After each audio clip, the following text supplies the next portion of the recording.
Hello and welcome to this beautiful sacred space that I have curated in order to invite and invoke the dark feminine energy that resides within us all. If you're new here, my name is Toké. Welcome to the channel. So lovely to have you here, okay?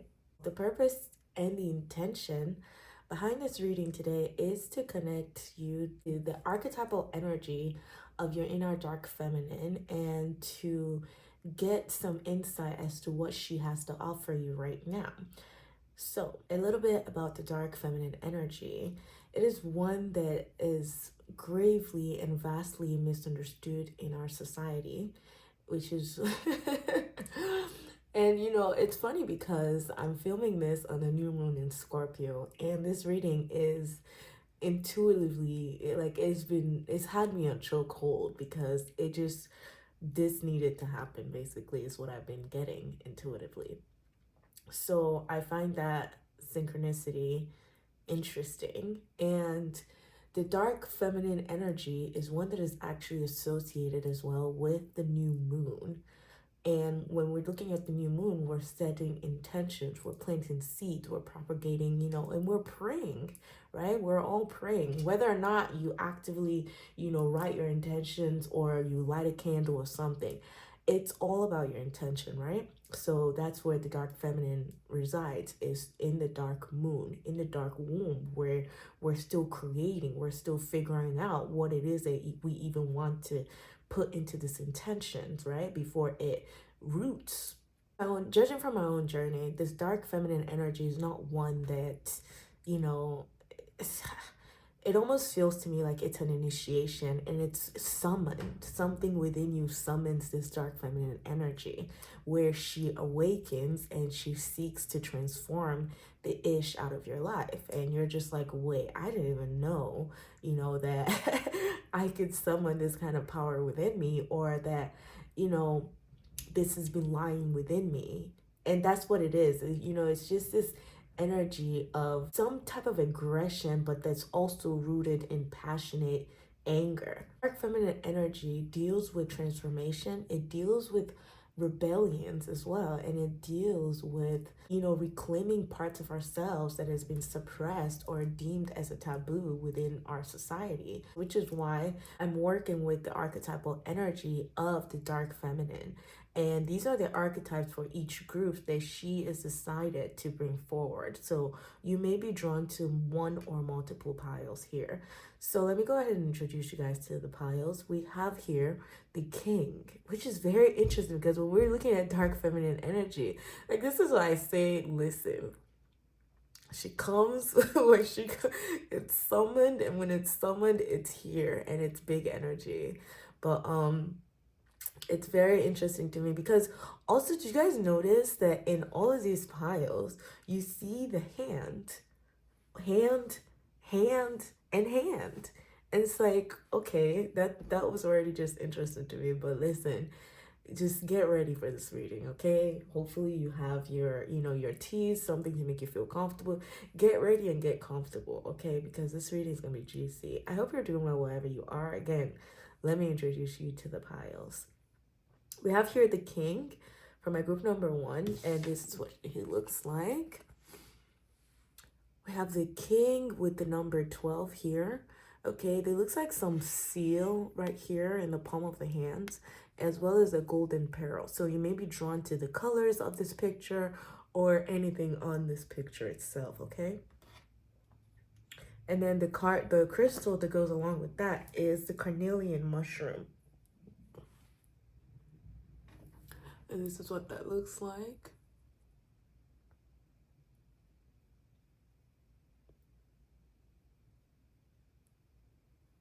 Carnelian mushroom, okay? For group number 2, we have Thanatos. Thanatos is with the number, what is this? 50, 60, 70, 1, 2, 3. We have Thanatos with the number 73, and this is, the web of life is what I'm hearing. This is the web of life, okay? It has some spider webs on it, and it also has hands. It has a bat in there as well. So this is, I feel like for me, this is highly, highly shamanic card, okay? And I'm not surprised because hello, we're talking we're talking about the dark feminine here. So the crystal that is associated with that is my beautiful um flower agate moon, okay? Flower agate crescent moon, and this is what she looks like.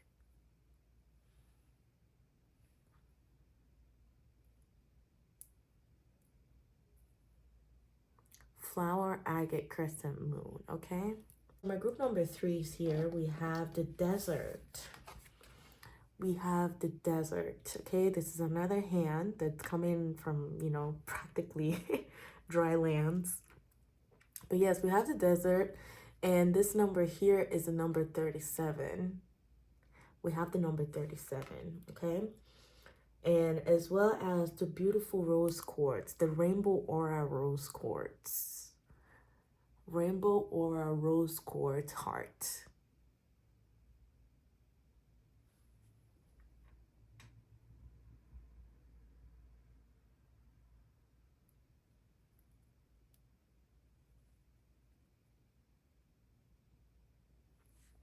All right, my loves. This is where I ask you to go ahead and sync your intuition into this reading. That way you're intuitively picking the pile that most likely has your messages in there for you.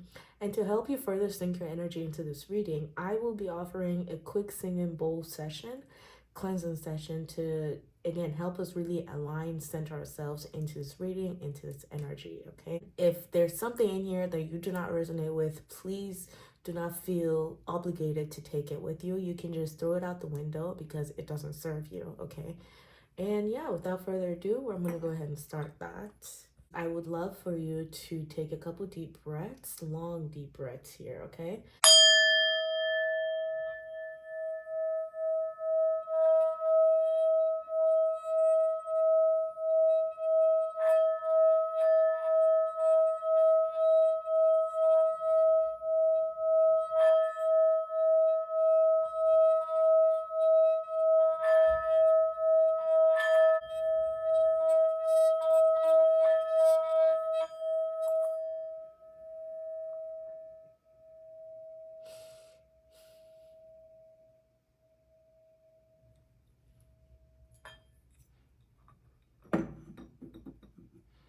Okay, that was beautiful. Honestly, these singing bowls, they really help me do like an energetic reset real quickly, you know, just like a clean slate. So now we're ready to get into this reading. I hope that you picked your piles. I will be seeing you in your reading. Hello there, my group number 1. Welcome to your reading. We were looking at important messages from your dark feminine energy, okay? I hope you're doing well wherever you are. This is the archetype here that you were drawn to. And this is the archetype that your dark feminine energy embodies currently. And this is the whole reason she wants to relay this message to you, because that's what I asked her.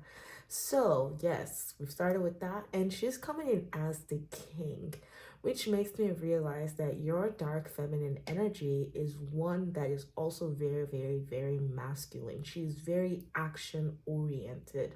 And she's also the type right now that is instilling confidence in you, in your actions, in your thoughts, and in just your general, like, who are you? You know, that's what she's working with right now.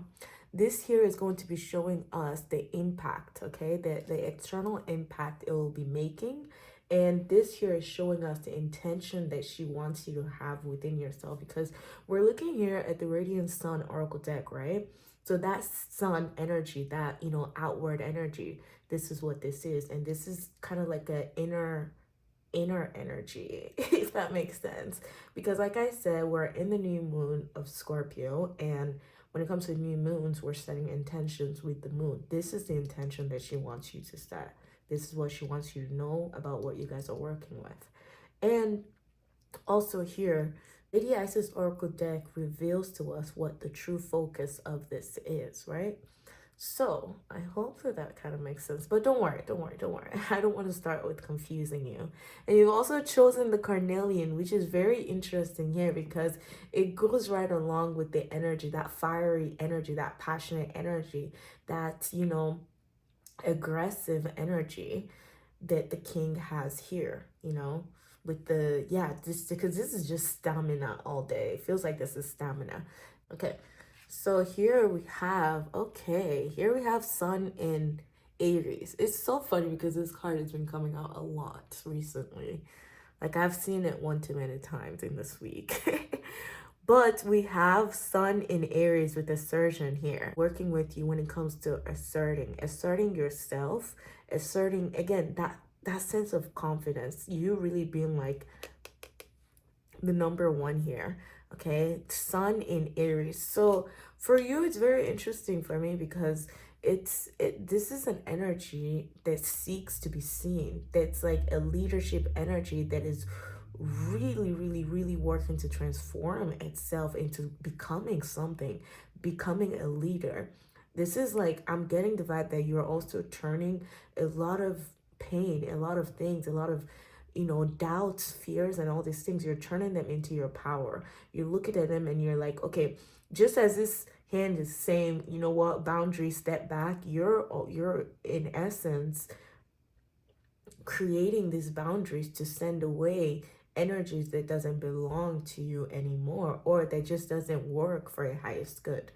The mushroom kingdom is coming to mind now with the mushroom, where it's like you're in your own different realm. This is what your dark feminine energy wants you to know, is that you're not even a plant. You're not like, they can't even categorize you, okay? Because mushrooms, they're not, it's not really, yes, it grows from within, you know, the earth's core, from the depths, but also with mushrooms, you, when you look at them, you see that they don't even flower. Like they don't have, you know, like it's not a plant, you know. And you know, we don't even know where to place her. That's how unique she is. That's how unique the mushroom kingdom is. That's how unique mushrooms are. And you see that they've been, you know, mushrooms have also been, they're kind of like older.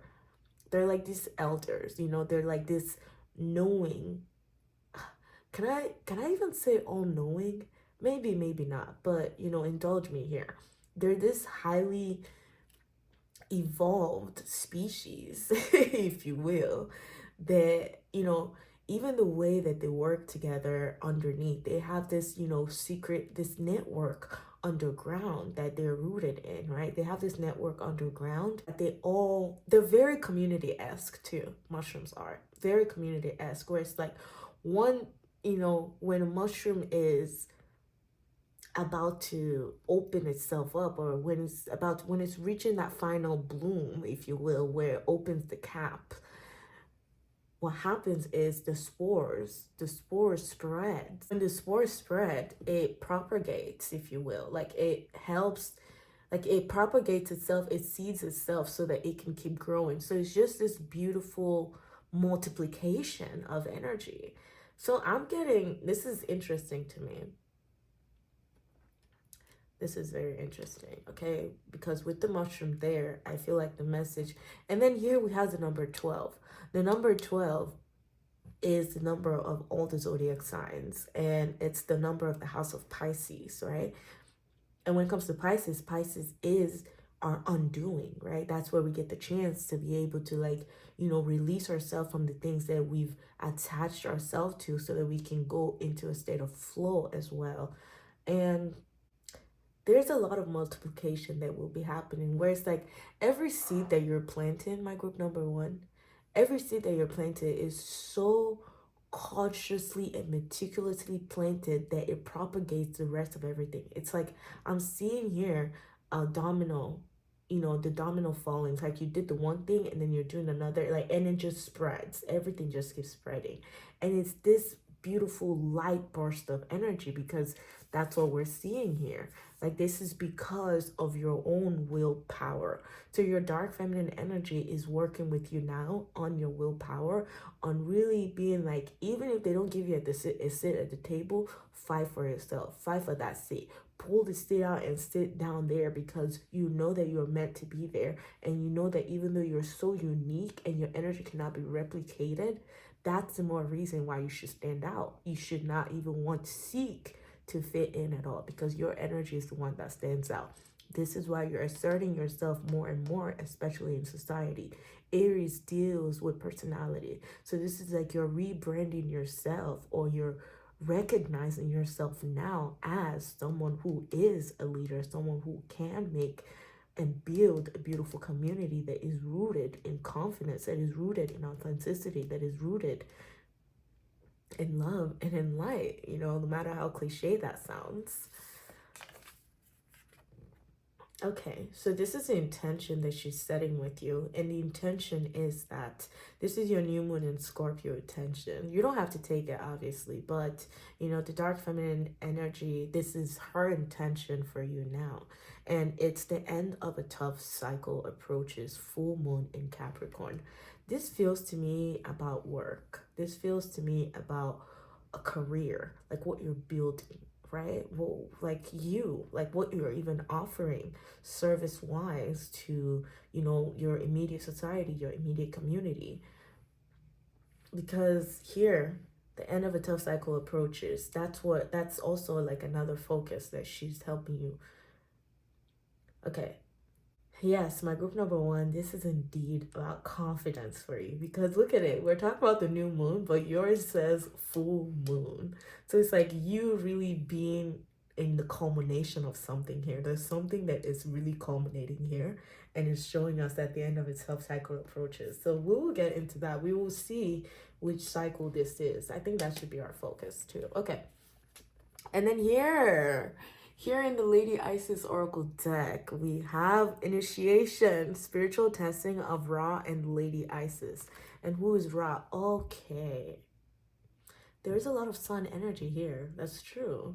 Because we have sun in Aries. Aries is ruled by Mars. And we also have the king. And there's just literally, doesn't that look like the sun rays? Like just, it's just sun literally beaming, shining. And it's, unapologetic. This is so unapologetic. And I love it because this is where your dark feminine energy is currently rooted in. She's rooted in this like unapologetic action oriented vibe where it's like, you know what, I show up as I am, what you see is what you get. Okay. And here she's letting you know that you're being the reason too that this is happening, the reason why this is her archetype is because there is an initiation process going on, which is why there's also the end of a tough cycle approaches. You're being initiated into a new beginning that feels to you like you are the king, that you are the leader of your own reality, right? And this king, I'm telling you, like I said, it's a very masculine energy. So I love seeing this because to me, I'm picking up that your divine feminine energy and your divine masculine energy are in sync. They're working together. And your dark feminine energy is the one that is also helping you be assertive in your divine masculine energy. Because that's what she's focused on. She's like, listen, we want the bag, we're getting the bag.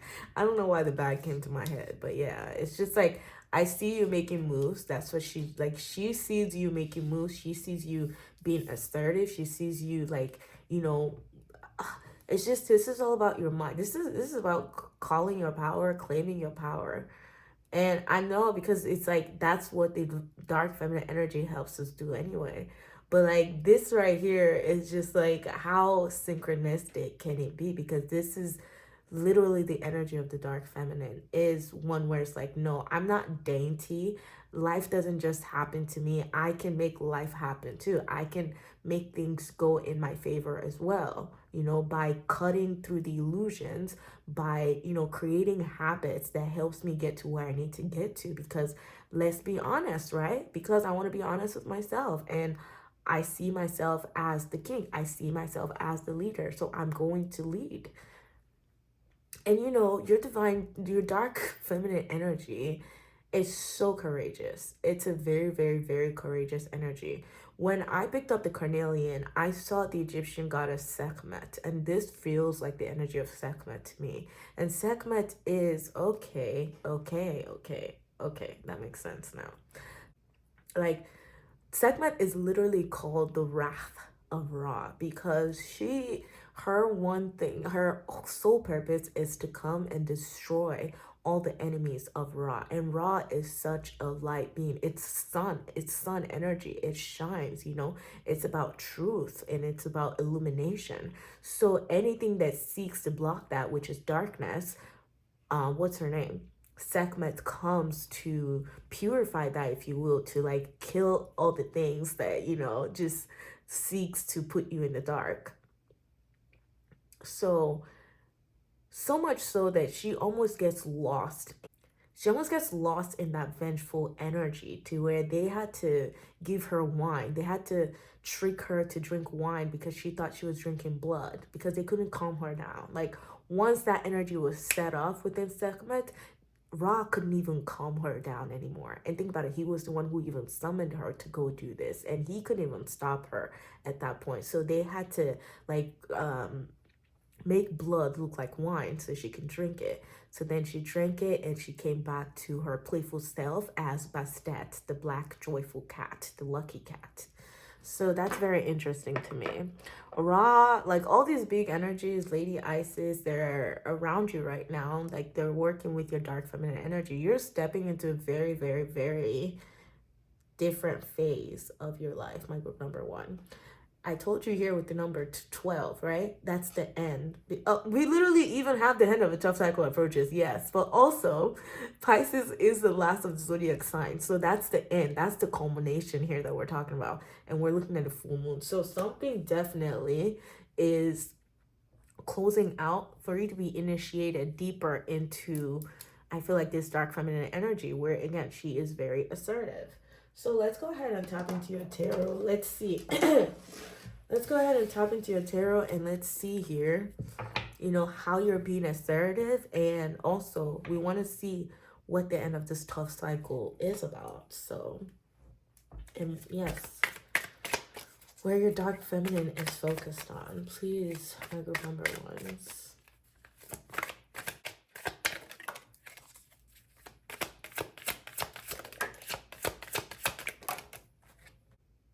Okay. All right, so I'm doing something a little bit different today. I'm going to be starting from right to left, okay? So this was your first card. We're going to see what this is about. Peace, exactly. Peace. Peace. I feel like a lot of this assertion that is, okay, this is very good. This is good. I love to see this. I love to see this. Okay. I feel like you're no longer holding on to... Yeah, wow. Okay. Okay. My group number 1s, your dark feminine is showing me here that you're no longer holding on to, whether or not, like, being right, exactly. You're no longer holding on to the feeling of being right. If people choose to misunderstand you, that's perfectly fine, because you're you're just so focused here on building, okay, a foundation that's able to hold you, and a foundation where you build your throne and you reign, okay? Because you're not gonna play these games. You're not gonna play these games of like who's right, who's wrong. Like, you literally don't have time for that anymore, which is why the end of a tough cycle approaches, of where you have to always figure out, well, which side am I on? Am I on the good side, or am I on the bad side? For you, it's all about pure feeling and moving from a place of peace. Moving from a place of stillness is where you get your own divine clarity. Here is what I'm getting from her, especially when you're isolated, because we see the cold here, right? We see like snow. We just see that, yes, like, you're not outside, you're inside, you're isolated, you're focused, you're in hibernation, you're connecting deeper into your own like depths, right? And I feel from there is where you make your decision. You're not stuck in indecision, because you have found peace, right? You have found peace, and peace will reign in your kingdom. Okay, let's move here. Oh my god. Okay. Okay. They excite me. Each cards, they really excite me. They bring this energy of excitement. And for you, Parzival, that's that excitement. This is your holy grail. This is the reason why you do anything that you do, right? And I think that's why you're so at peace, because you've connected to the reason why you do anything at all. So no one can come from outside to tell you like, oh, well, you're doing this because of this. Like, that's why I say if people choose to misunderstand you, that is on them, and that is fine. You're not even seeking to explain yourself or over explain yourself to people that just do not get, like, they just don't get it. They just don't get it. This is why this initiation is also here, because there will be people who don't understand your journey, and that is perfectly fine.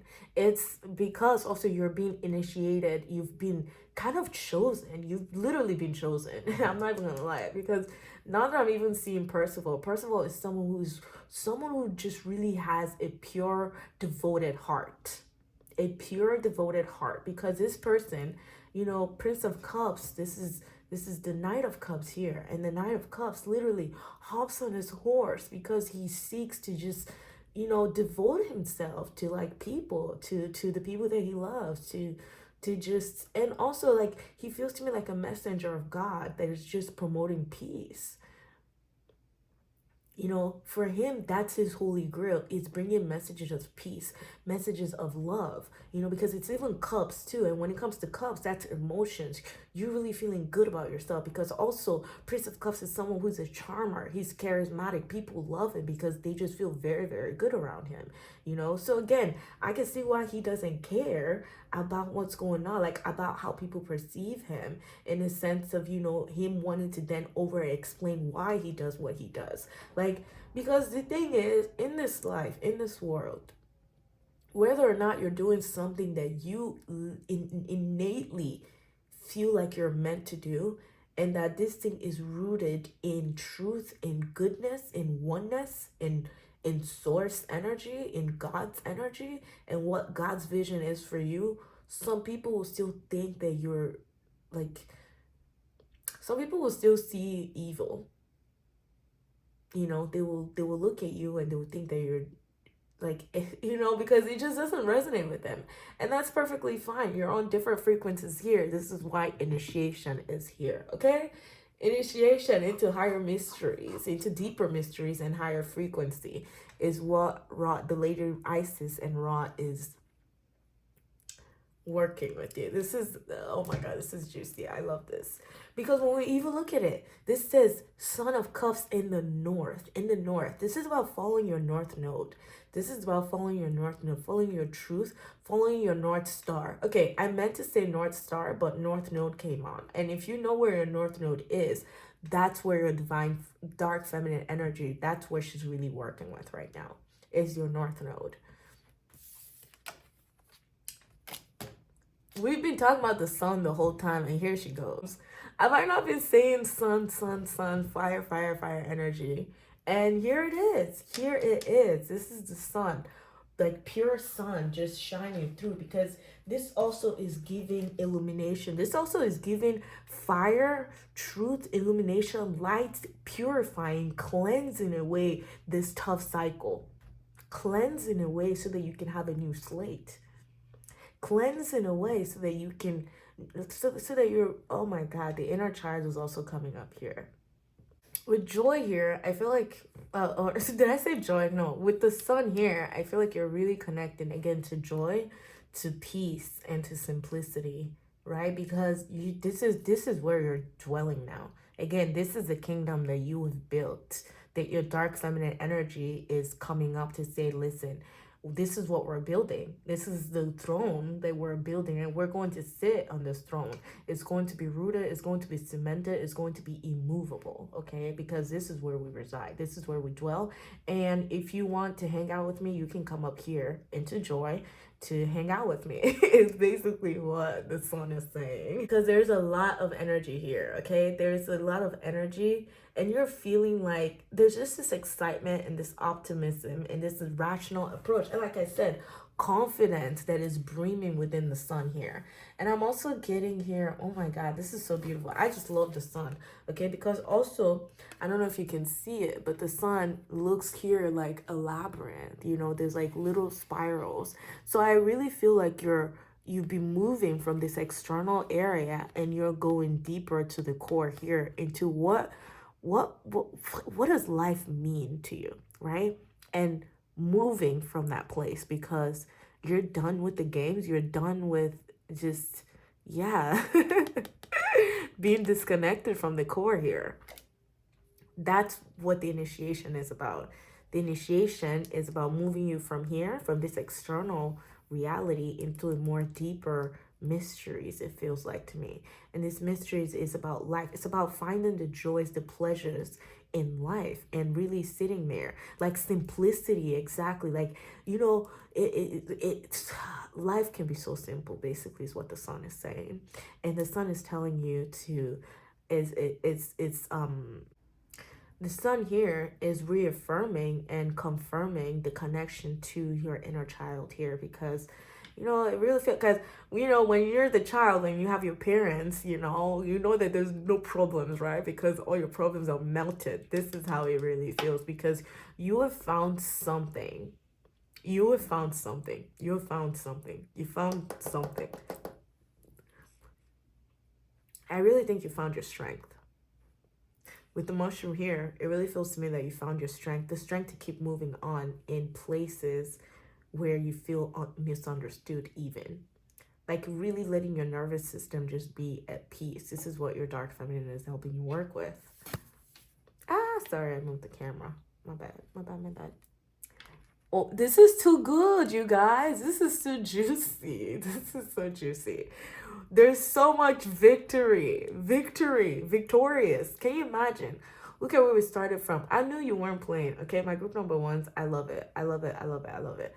Because I just knew that you're moving again from a place of simplicity. You're moving from a place of joy, because there's this cycle that you've been ingrained in. You've been moving, and this cycle too is karmic, because when we're looking at Capricorn is ruled by who? Saturn is who? The lord of karma, and the lord of discipline as well. So I really feel like that Saturnian energy is what your dark feminine energy is working with here, where you're looking at life, you're asking the big questions here, and wondering how you're moving forward. And you're moving forward with peace, because you come to find a lot of these answers within yourself too, by the way. You found them within yourself. You found your own, like your most sensitive soft spot here, and it's a very joyful aspect of you. It's a very confident aspect of you, because again, it's like the child that's just like, listen, when my parents are around, I have nothing to be worried about. And who are the parents in question here? We're talking about source. We're talking about your creator here, right? Which is why you're feeling very victorious. So yes, assertion, assert this energy, assert this sun energy, assert this peace. When we're talking about assertion, that this is where you want to assert yourself more. When chaos is coming to you, say, listen, I'm peace. I work from a place of peace. I work from it, because you really get so much clarity, my group number ones here, from that peace. Okay, so I feel like your dark feminine energy, she reminds you of your authority over your own life. And once you are instilled in that knowing, you take solace in that knowing, and you move from a place of peace, right? Yes, that's what she wants to say. So let's go ahead and move here. Oh my God, you guys had so much gifts from this this dark feminine energy. And I know we talk about dark, it does feel kind of scary when, I don't know, it's just, I feel like it's just ingrained within, the human psyche. Whenever you hear dark, you just automatically think it's something negative, or it's something, demonic or demonizing. And this is not the case at all. This is why I say this energy is vastly misunderstood, because in a reading of dark feminine energy, look at how much light.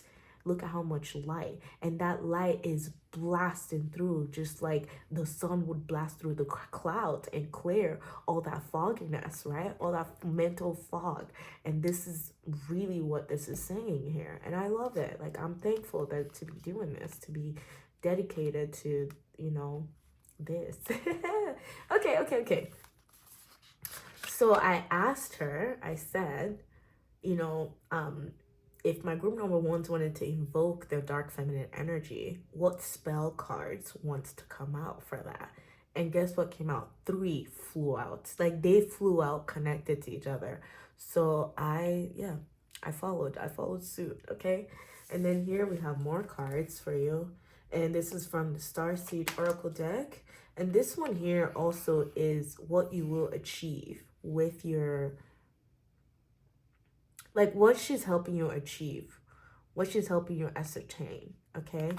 That's this. And then we have the last card here from the Angels and Ancestors Oracle deck, just as an advice from your guides and your angels, okay? Okay, so let's see this one first. Okay, beautiful. This is very beautiful because I love it. I love this. This says divine guidance. Divine guidance with the number 38, which goes out to the master number 11. Divine guidance says, whispers from the beings who shine. Let their message be clear and kind. So when you're connected to divine guidance, you're also connected to your dark feminine energy. Because I really think she's one that really helps you revolutionize, okay? Where like she's like, listen, I know I'm connected to the source. I know that I'm connected to divine guidance, okay? And that's where my power lies. So that's what she's telling you here, because whispers from the beings who shine, that's high frequency, high vibrational, just as the sun. The sun is its own source here. It doesn't need anything else to fuel it. The sun is its own source of energy. So essentially, your dark feminine really stands in her power when you know yourself that you are connected to divine guidance, okay? And then we have here abundance. We have abundance. I mean, with that sun energy, yes, of course. Okay, let's table this for a second because they're bringing me to the rose here. And they want me to acknowledge that this rose, okay. I don't know if you're familiar with the mystic rose, right? And the mystic rose is essentially Mother Mary. And you know, she is such a high frequency divine feminine energy, right? That's why she's called the Mystica Rosa. And that's because, you know, it is said that she embodies love, like divine love, divine, that motherly unconditional love, which is why also she's associated here with the rose, because rose is said to be the highest frequency plants on our planet. And that even when angels, like even with angels are only able to connect with, like, not that they're only able to connect with, you know, roses, but it's like it's on the same level as them. Like angels are able to tap into the frequency of the roses more than they're able to tap into the plants. It's because the rose has such a very high frequency energy, and it's said to be God's love, literal love in physical manifestation is the rose. So, and I think, again, I said earlier that it feels to me that you're someone with a very pure heart, because with Prince of Cups, you don't hop on your horse until, like, unless you really just want to give yourself, you really just want to devote yourself, and you really want to be of service. So I feel like God looks at you as this beautiful rose here. So that's what, that's what the sidetrack was about, was to really talk about this rose. And it's with the number 19. Number 19, when you add that together, it gives you number 10, which is number 1. So I feel like that's how God looks at you as well, which is why you're recognized here. Your dark feminine recognizes herself as the king, as someone who has authority, as someone who, you know, whose willpower is assertion, like whose willpower is unmatched, frankly. So here we have abundance with the number 2. Abundance with the number 2. And it says, Goddess of abundance divine, let me thrive, let fortune be mine. Exactly. Goddess of abundance divine, let me thrive, let fortune be mine. Okay. And then we have here, I mean, look at it. The sun is its own source of energy. It doesn't need anything else. And, you know, your divine feminine, like she says, when you think of me, think of energy, because this is what it is.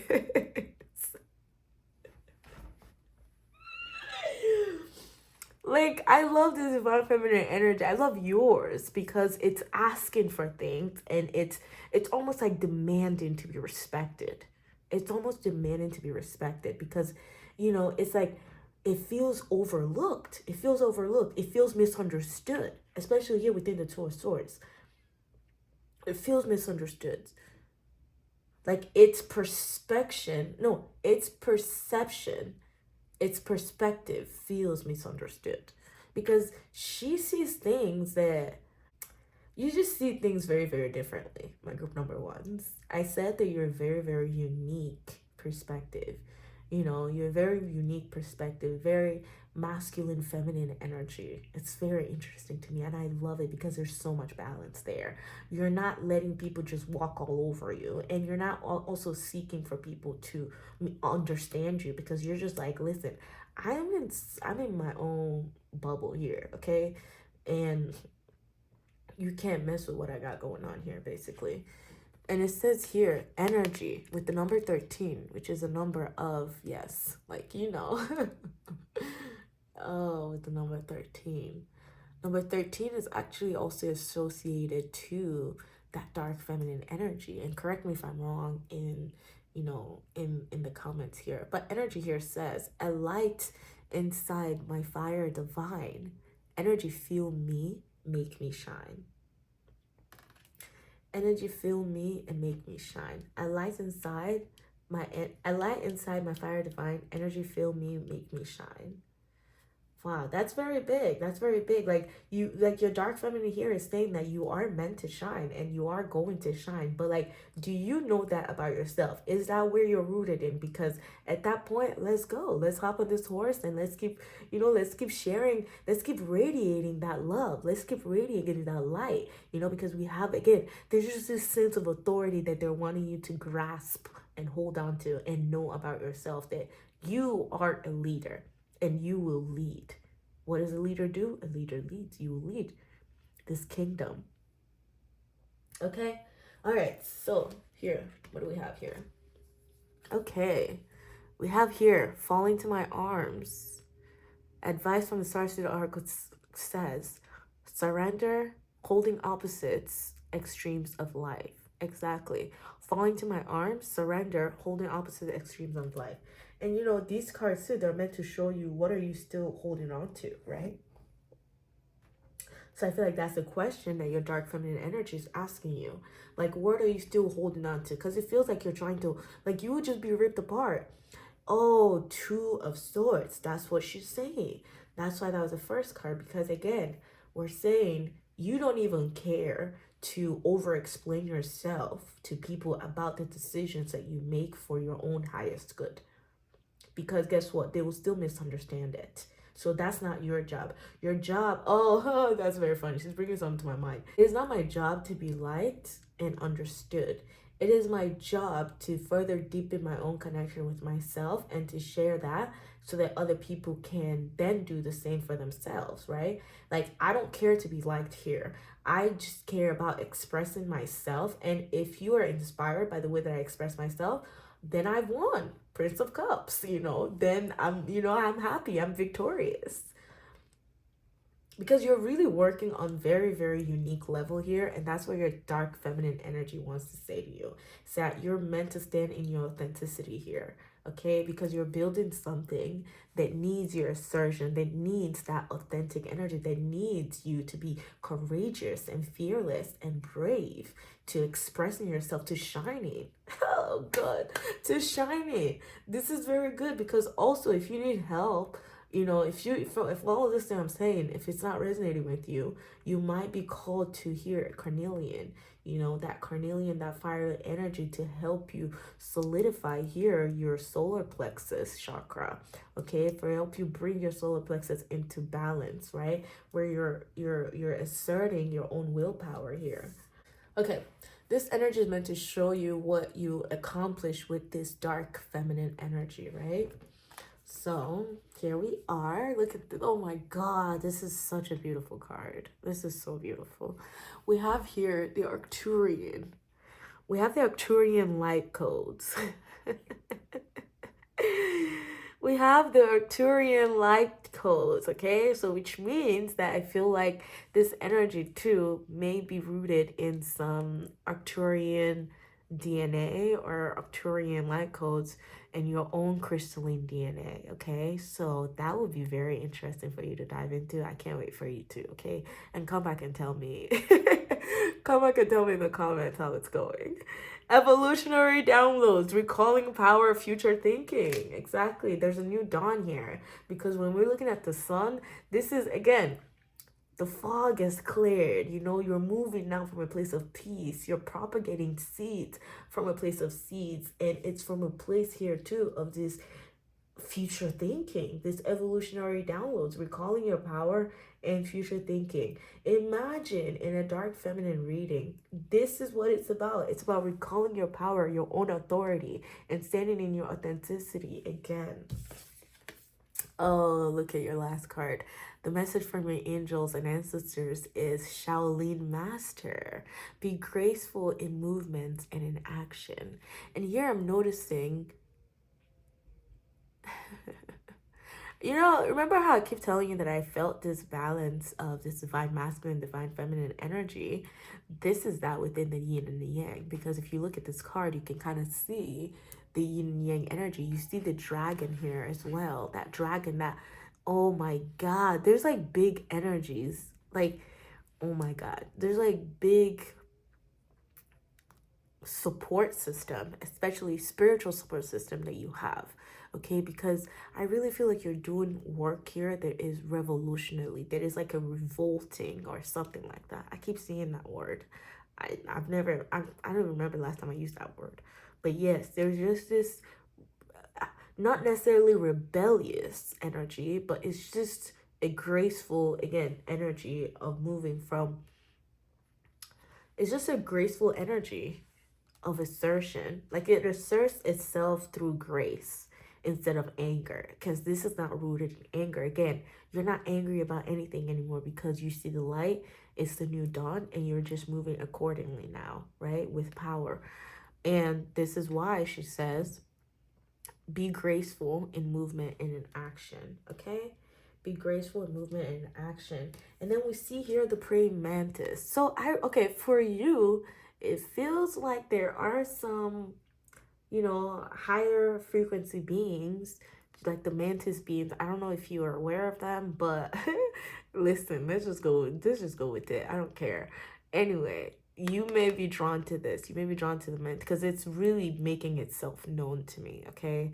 And yeah, a mantis being might be on your team, as well as the Arcturian light codes here.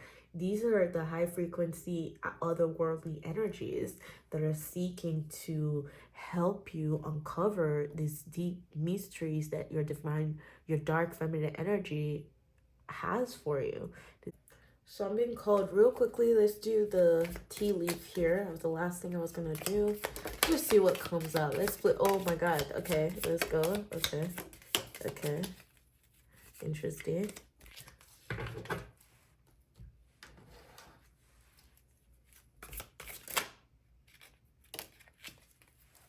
Okay. So we got bat. We have bat here. It says, take care. Enemies are working against you. Exactly. With bat. Okay, have bat, take care, enemies are working against you. And I feel like this is in areas where, you know, you feel like your mind may be working against you, or, you know, there's some illusions that are playing out. This is just really saying be grounded in your knowing, okay? Be grounded in that joyful energy, and to trust that you are protected, that you are, again, this divine guidance is here. And should you need that, you can call upon that. And yes. And then here we have basket. See, there's a recognition. That's that king energy. Here, basket. Recognition, reward for merit. Exactly, because this work that you're doing will not go unnoticed, okay? Fortune favors the brave, and that's what your dark feminine energy is talking about, especially when it comes to the sun here. And that's why you're getting the recognition that you deserve, because you've done so much. You've done a lot of work here, because this requires confidence. It requires courage. It requires bravery to be able to hop on this horse and to give yourself while asking for nothing. You know, just because you went through something and you want to, you know, help people get out of it as well. Like, I'm not saying that that has to be your case, but I'm just saying that for an example, you know. Like, the reason we, you know, the reason we summon bravery is not just for us. It's because there's other people involved and we're seeking. It's like, if the rest of us are not free, then I'm not free. That kind of energy, you know. And it's a very selfless energy too. I feel it's very, very, very selfless energy. So here we have, okay, we have ink pot, problems to be resolved. Exactly. And that feels to me like that end of a tough cycle approaching, as well as a tower, frankly, as well as a tower, because you've gone through this cycle, right? You've been, now you're able to, with the king here, with your confidence. Hold on, buddy. Hold on, hold on. With the king here, with your confidence, with your bravery, and with your authority, your sense of authority, your sense of willpower, you've created the solid foundation and success with effort, okay? So your effort, yeah, your effort is being recognized. And then Carrot here says, opportunity or windfall. There's something for you. There's something that, okay, there's something that comes after all of this, and you will start to see the opportunities. The more you walk authentically, the more you walk into doors opening with opportunities, okay, or a windfall of something here. So yes, my group number ones, I hope that this message resonated with you, and please let me know, because again, this reading is something I really feel like our collective needed. So let me know if it did resonate with you, so I know that I'm doing right too. I'm doing something right, okay, at least. And yeah, if you did enjoy it, please don't forget to support my channel by liking, commenting, or sharing with people you feel will benefit from this video, okay? And I hope to see you next time. Bye bye. Hello there, my group number two. Welcome to your reading, where we're taking a look at important messages from your dark feminine energy, okay? So the card that drew you in is Thanatos. And then when it comes to Thanatos, we're looking at, like, whenever I look at this card, for me, it's deeply shamanic, but because this is like going into the caves, you know, you're going into places where, you know, the light hasn't even shined on, like there's no light there. And this is essentially places that have been forgotten too, because, you know, when you go to your basement, you see, you know, cobwebs, you see things, and you go to, you know, storages where you're just like, yeah, there's like, you know, just cobwebs covering all this place, because clearly I haven't been down here in a while. And that's immediately where she's bringing me to. So it's almost like she is re-inviting you, or like inviting you to come back into this area and clear the cobwebs. Where it's like, even when you're clearing those cobwebs, you've realized and you find out yourself simultaneously that you are the weaver of your own reality by paying attention and intention. By paying attention and intention to the things that you are weaving into your reality carefully. You know, this is about intention and willpower for you. It's about you really looking at places that you haven't been looking at either as well. Okay, so that's interesting. That's interesting. I'm being drawn here to the hands and the bat. For you, it almost feels like you're gaining a sight into like a place where you're not even meant to see in. That's what it's feeling like for me, because it's deeply shamanic. Like I said, I keep seeing the caves. It's like you're invited to this sacred cave that not a lot of people get an invite to. That's what this feels like to me. That's what she's talking about. Okay, so immediately, and I'm not surprised. I mean, hello, look at the moon. You were drawn to the moon. So you obviously recognize yourself here as some sort of, you know, like a moon child or something, some psychics. This is spiritually. You know, this is psychic, this is spiritual. This is like, you know, shadow work even. Oh, shadow work. Okay. Okay, that's very interesting. But anyway, this card here is going to be showing us astrology wise the area, especially on the external world, how this will be manifesting. And then this one here, because the moon, hello, it's going to be showing us like your own inner, like where you stand on your internal, in your inner world. Because this card here is also meant to show us the intention that she's helping you set as we're in this new moon in Scorpio. So if you catch that, that's what we're doing with these as well. The new moon in Scorpio. And I mean, exactly, when we're looking at Scorpio too, this energy really gives me that vibe of Scorpio. So I am loving it. It really feels like for you, she's talking about the liminal realm, like the liminal realm for you. And then here we have what's this here? This is the radiant, this is the Isis oracle deck, and it's showing us a direct special message from her. Okay, like I said, this feels to me like it's about shadow work. That's what she's bringing your attention into, right? And then we see the areas affected by it, like in your external world and then in your internal world, as well as what she wants to say to you in this oracle as the oracle. And this is the flower agate. Flower agates. This is like, you know, delicate. This is delicately blooming, it feels like, okay? You're in a period where you're delicately blooming. You're very, very sensitive. You're very fragile, but in the way that is the most empowering, where it's like your sensitivity is where your power comes from. Your vulnerability is where your power comes from. Okay, especially here with the moon. So there's a lot of self-love energy that I'm feeling just with the moon, just because again it's flower agate. When it comes to flower, we're dealing with like self-care, or at least that's what I'm thinking. So where do you need to take care of yourself that you haven't been looking at in a while? That's the question number one. So let's see what the cards are saying. Okay.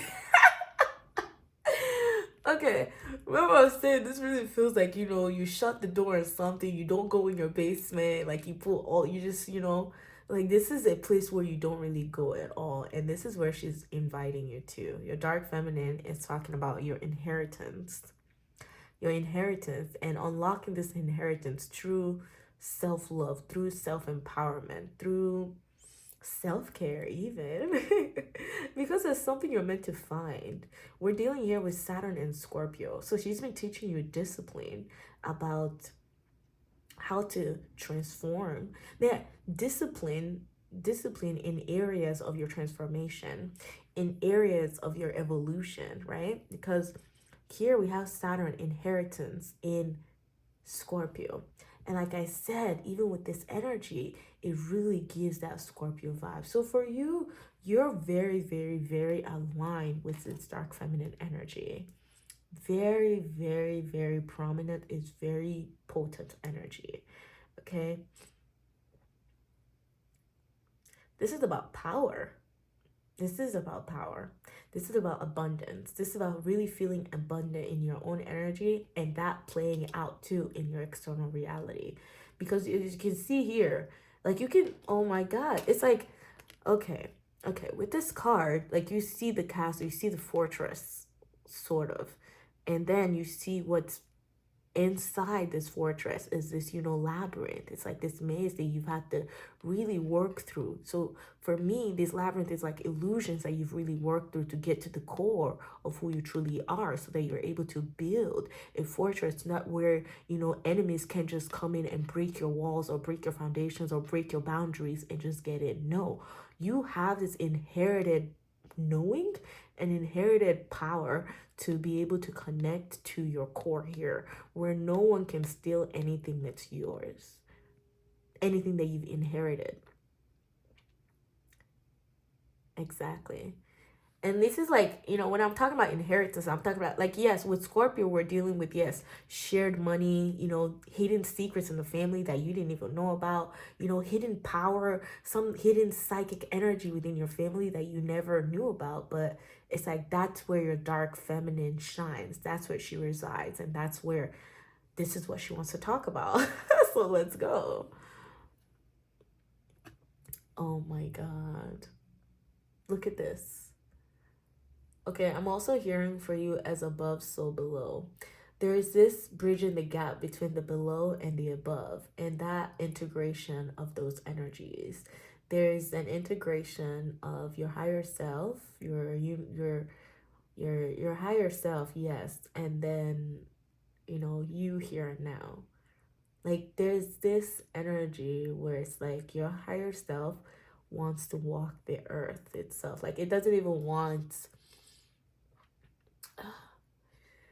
Yes, okay. Let me take a step back. There's an integration, yes, and it's an integration with the pyramid of light, that higher self, that light side of you, because we all have one. We all have a higher self.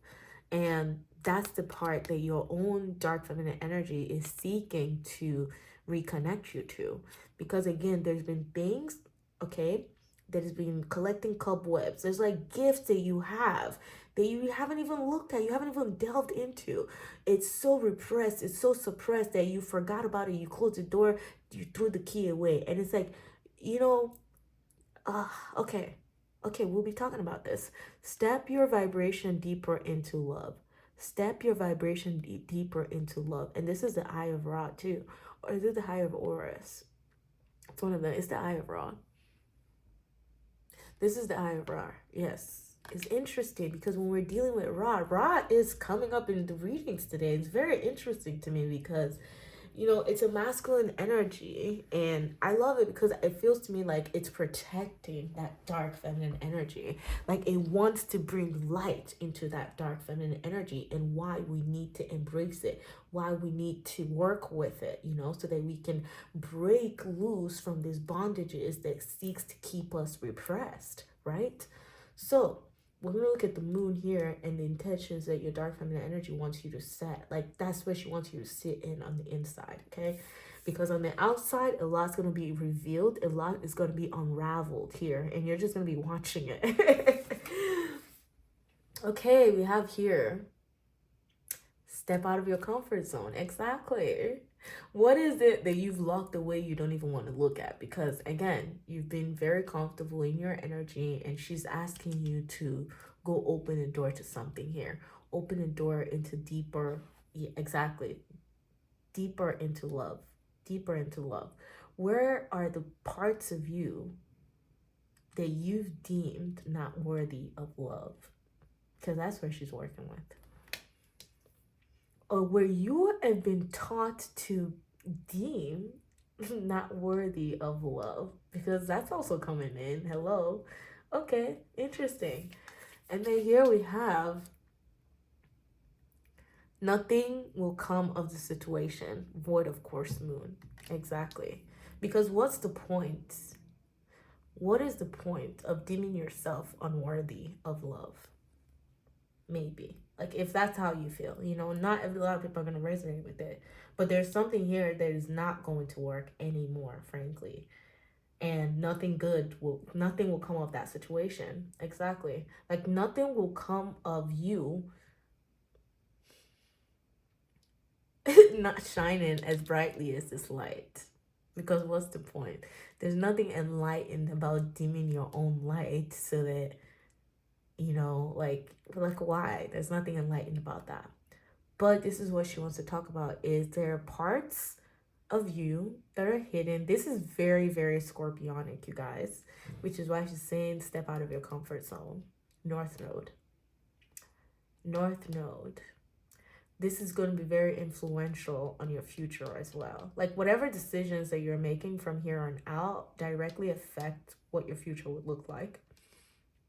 And she wants you to know that. She also wants it to be rooted in love. Step your vibration deeper into love, because there's something here again that is hidden that needs your attention. So we're going to be looking at that, because I'm very, very interested in this now. I'm very curious. Okay, we're just going to do this. Wow, this is highly scorpionic.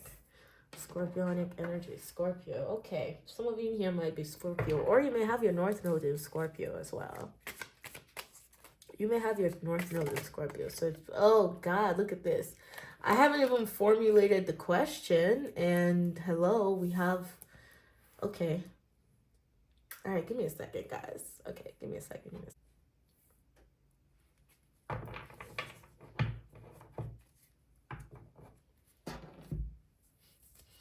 Okay. The dark feminine energy is also one that embraces, again, she liberates, she deals with transformation, she deals with recalling your power, she deals with reclaiming your power and reclaiming your authority.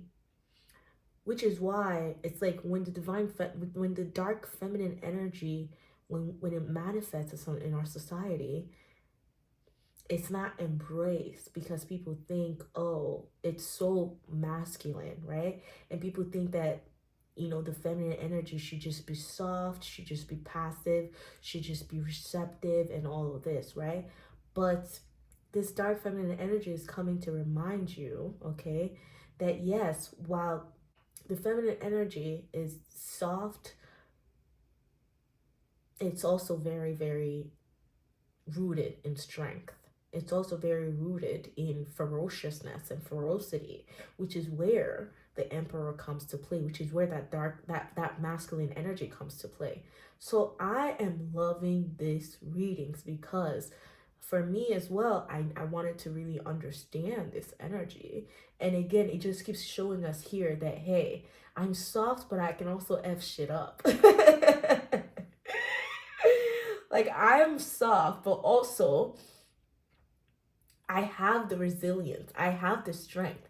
I have the willpower, okay? I have the willpower. And it's like I dance. I dance between being soft and also being very masculine. So this is the beautiful dance. And it's like it's so funny because this is what she's talking to you about, is to, we need to cover something up. Let's just cover this up, okay? All right, my group number twos. Your reading is getting deeper and deeper. And yours is very interesting to me because this is also rooted into sexual energy, it feels like, okay? Because that's why the emperor here is naked. And when it comes to Scorpio, we can see that we're talking about, again, we're talking about sex. We're talking about, you know, things that have been repressed, sexual energy. And we're talking about, yeah, like sensuality and whatnot. And, you know, especially too, sexual energy that has been, you know, deemed taboo or deemed that women should be ashamed of, or even men should be ashamed of, or, you know, whatever it is. But anyway, there is now a resurgence of that energy. There's a resurgence in you feeling confident because it feels to me that you are connecting here. Your dark feminine energy is helping you connect, okay, to this tree behind the emperor. And here's why. Because the tree behind the emperor is Yggdrasil. And Yggdrasil is in the Scandinavian myth. It's a myth where it's like, this is the world tree. And it can be related again to the tree from the Garden of Eden, or like the tree, like the Kabbalistic tree. You know? So that tree, the tree of life, period. Yeah, that's what I meant to say. Okay. Okay, so this is about the tree of life and connecting in your own ways to the wisdom that the tree of life has to offer, in which that wisdom now helps you in the resurgence of energy, especially you having an influence too on your society, because that's why you're the emperor as well. And you hold in your hand the material world, which is why it's like you're carefully molding here, you're carefully weaving your world how you want it to look like. The hands are very, very, very important here. And I feel like maybe you know, with Pyramid of Light too, it feels to me that you're some sort of healer. It's like I feel like you kind of help heal this wound, this sexual repression that, you know, some people may feel in society, where they haven't been fully able to embrace themselves because there's parts of them that's been deemed not worthy, that has been deemed dirty, or that has been deemed a taboo, or that they say that you should be ashamed of, you know. So your dark feminine energy is helping you build this solid foundation within the emperor where you can stand in your power, and when you can, where you can express your truth, because it has an influence on your society. Your truth really, really matters here. And your sense of self really, really, really matters here. How are you seeing yourself? How are you perceiving yourself? Who do you think you are? Because when it comes to Aries' mantra is I am. So what comes after your I amness, right? And is it rooted in love, or is it rooted in disempowerment?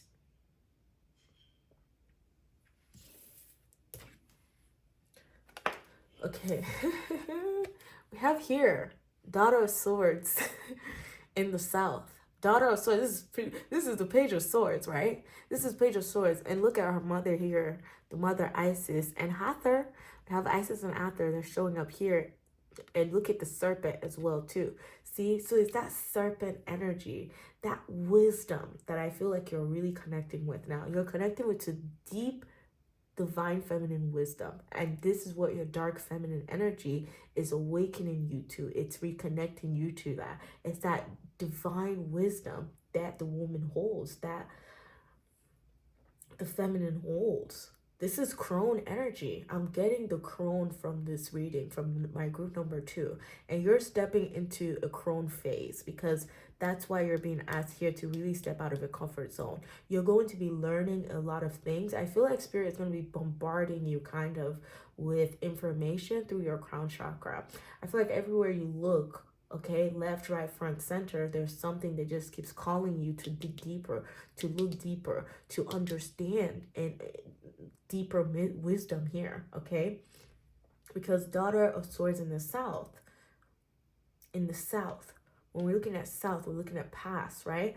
And then here we have North Node. So there's this transition and maybe an integration and understanding of your North Node and your South Node here, where it's like from your South Node, you've mastered something. You have mastered this intelligence. You've mastered this wisdom.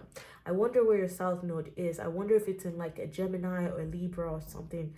Yeah, something like that, because it's, when we're dealing with swords, we're dealing with the mind, we're dealing with mentality here. We're dealing with your perception. What do you know? And Isis here, her name is throne. Her name literally means throne. So it's like, what are you sitting on? What are you rooted in? And your crown, like wearing your crown proudly, being who you are proudly, okay? Finding the information that reinstates and restores your own empowerment, your own self-empowerment, your own self-love. Because these are motherly energies here. These are energies that nurture society through building the confidence in their society, through bringing things from the hidden, bringing it into light, so that reinstates confidence in the society.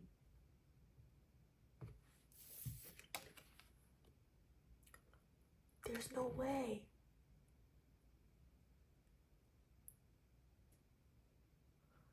There's no way. Like, wow, I've never seen this before.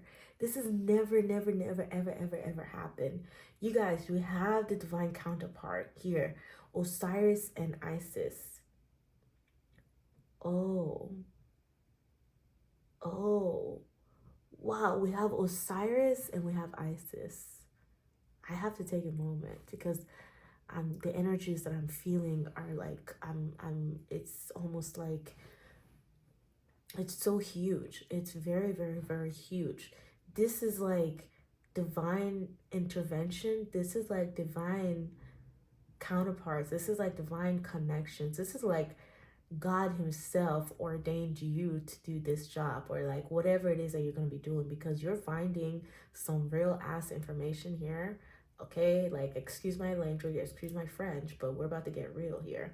You're finding some like hidden secrets. Let's just be honest too. You're finding hidden secrets, hidden information that helps liberate society, that helps restore confidence and authority, okay, in society, in the people, in the people, and not the people, but not the people in power.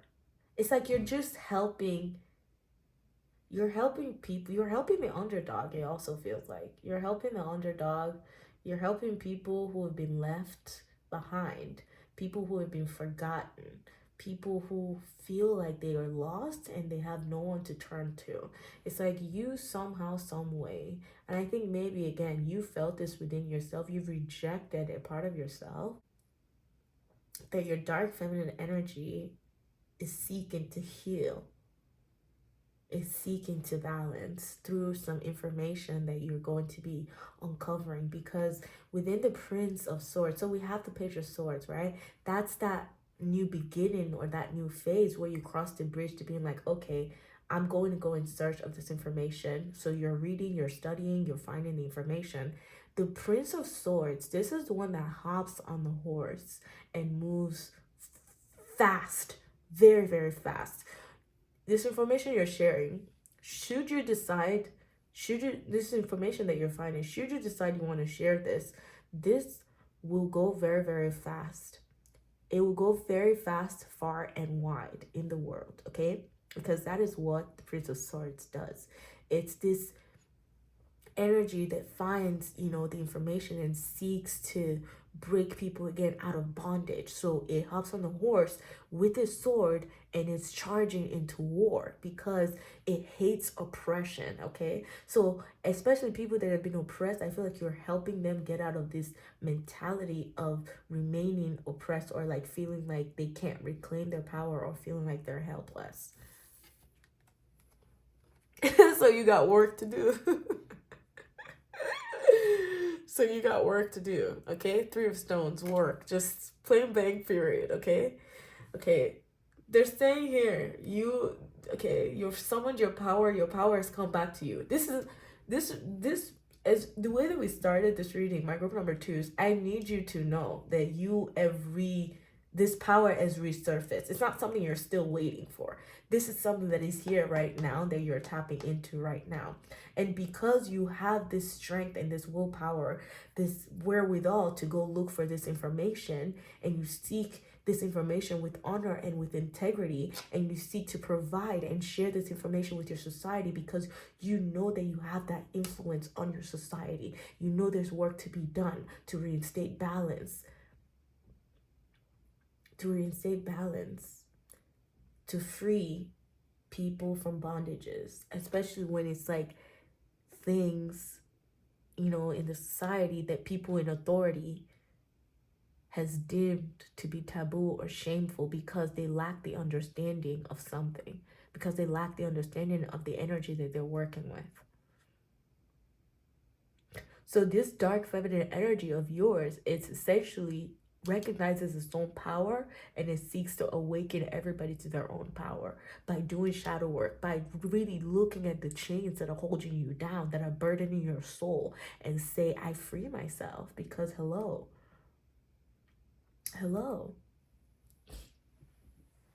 because hello, the emperor. Okay, so let's move along here. This is why you need to step out of your comfort zone, because there's work to be done. There's so much work to be done. And I think that, again, you have influence. You have the power to influence the people around you to change something, because there is a change here. There's a turning of the wheel, because I'm seeing this labyrinth too as a wheel, as the wheel of, like, no more illusions of who you truly are and what you can really do, what you can make of yourself, right? And where your power lies. Because it lies also with you, like, doing the work to connect to spirit, because that's where Isis comes in. It's like Isis is such, she's one of the goddesses that people don't even understand, because they're like, okay, who are you calling on? Like, she has these secrets, right? Which is why the moon, the crescent moon, oh my God, I just realized that your crescent moon and there's a crescent moon here. So this is balance because she has the moon and she also has the sun. She can play in the night, but also she's working in the day. He's not afraid of both of those energies, right? Which is why she beautifully stands in both energy, in her masculine energy as well as her feminine energy. And the fact that the counterparts are here, Lady Isis and Osiris in your own reading, like I just feel like wow, like it's just very interesting to me because these are big energies that you're working with. These are energies like this goes beyond just our world. This is like open up to the veil because guess what? Isis herself is the veil. Okay, let's just talk about that. She is the veil, veiled Isis. If you really look, if you look at the history of tarot, you will find that the high priestess is Isis. She's a Set because she's called veiled Isis. And then the empress is called unveiled Isis. Okay, but where Osiris comes in is because Osiris is the god of the underworld, right? He is the god of the afterlife, they said. And that's because, you know, he, again, like it's almost like Osiris gives you another chance, a different chance. You know, it's a different cycle, it's a different time that you've been blessed with, you know, like life after death. Exactly. We don't really know what comes with life after death, right? But we know that that's a journey that we each all have to go on. And that's how we find out what's life after death, right? So I feel like you've been granted with Thanatos here. There's been a season where you've had to, you know, look at the things that are dead in your life, right? Look at things that are dead in your life and you say goodbye to them. This is where, because you brought that intention to looking at things that are dead in your life, you now start to weave meticulously, gently, what you want to see in your reality now, right? And that's that authority. That's the power that you're coming into. And you know that work has to be done. But you ain't scared of this work though, right? Because you know you're also not alone in doing this work. So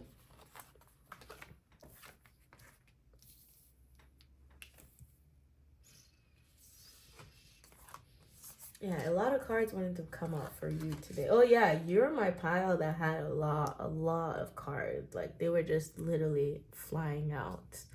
And I love flying cards because that means they got something to tell us. I don't even know where I want to start from. So we're gonna start from here. Okay, this card here shows us what your dark feminine energy wishes to accomplish with you. Okay, and then this one is the Starseed Oracle deck. Okay, just showing us messages from stars, advice, as well as its angels and ancestors. And then the magical spell cards is like prayers for you to be able to invoke that dark feminine energy into your presence, into your auric field, and the energy that she kind of carries too in prayer. Okay. So let's see what you accomplish. Let's see what you accomplish, my love. Look at this. Do you see?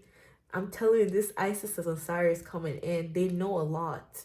Like they know a lot without saying. This is just plain feeling of knowing things. And that's what you're coming into. This is what your dark feminine energy is helping you to accomplish is knowing the truth, knowing the depth, knowing the core of things. And look at this. Crystal Skull Wisdom. So there's a lot that's going to be happening in your crown chakra here because you're opening up again to that straight channeling from your own divine source, from your own source, from your own creator, right? Because that's where your power comes from, is from source, recognizing yourself as a part of source. Here we have exactly that clarity, divine healing, high vibrational energy. Yes, because like I said, the hands here, I don't know, like I say, I feel like you're just really healing. You're healing others through this information that you found, okay? I also feel like you're also sending energy through maybe Reiki and whatnot because you found other ways, other healing modalities, right, that have been hidden, right? That could also be what the case is that you found hidden modalities that are hidden and you're bringing this out into light, into your society, right? So crystal skull wisdom, clarity, divine healing, high vibrational energy. And this is like with these two coming out, I'm sorry, like this is a very high vibrational energy. like we have the number 3 and the number 4. Okay, you know what's even funnier is the fact that the Empress is number 3 and then the Emperor is number 4, and they're both counterparts too. So that's just double confirmation for us that your energy is unmatched, okay? Inner earth. And that's the thing too, you know, I can say all these things, but it's still up to you to believe, to take, you know, to either take it or not. I only seek to, again, channel high vibrational energy. So yeah, like that's what I'm rooted in. That's what my intention is. And that's the only thing, that's the only reason I created this channel, is to be able to allow this high vibrational energy to flow through me, through the things that I'm saying to you. And here, inner earth, base chakra, strength, security, laying foundations. Exactly. What are you rooted in? And really, again, those cobwebs, go reclaim your power. You know what I mean? Like, look at places that you haven't looked at before, or like places that you deemed to be shameful, because that place is calling you. Okay, is this really super liminal energy that is calling you, and it has gifts for you. It sees you as one. That energy, that liminal energy, sees you as one, and it wants this, again, this integration to where life doesn't just become mundane for you anymore. Like, life for you is filled with magic, because you're very aware of the subtleties in energy. You're very aware of the energies even beyond the veil, as Isis here is, because she sits in between the veil, meaning that she's here and she's also there. Okay. We have inner earth, base chakra, laying foundation. So I feel like what your dark feminine energy is helping you work with is your roots, connecting to your roots, connecting to your roots. What are the things that are hidden within you that you just feel called to, but you don't feel confidence in looking at, because you've previously, like, the authorities that were before you has told you, hey, this is not good, or like this is bad, or like this is a taboo or something. Because there's something here with the power play. There's something here with power play, where it's like people, like, there's this power play at hand where people have sought out to, again, like, yeah.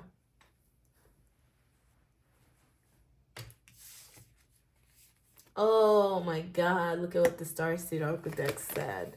This one says, the courageous peony, multifaceted, unique nature, let yourself be seen. Exactly. Your multifaceted, unique nature, let yourself be seen. And then look at this. We have the blue flame, spontaneous awakening, active. Wait, there's no way there's integration on this. Okay. Spontaneous awakening, activation, integration time. And that's what I've been picking up on. It's like there's just this integration of like, okay, you've done what they asked you to do. Now it's time to do what you want to do. That kind of thing.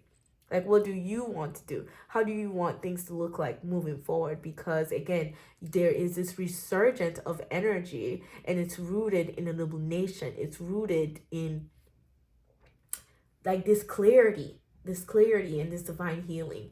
Okay. Oh my God. The message from your angels and your ancestors. The message from your angels and guides is that you are the high priest. Intend and create. You're the high priest. Intend and create. And it's so funny because, you know, with veiled Isis, we said, hey, she is the high priestess of the tarot, right? And here we have the high priest, which to me also feels like the magician. Intend and create.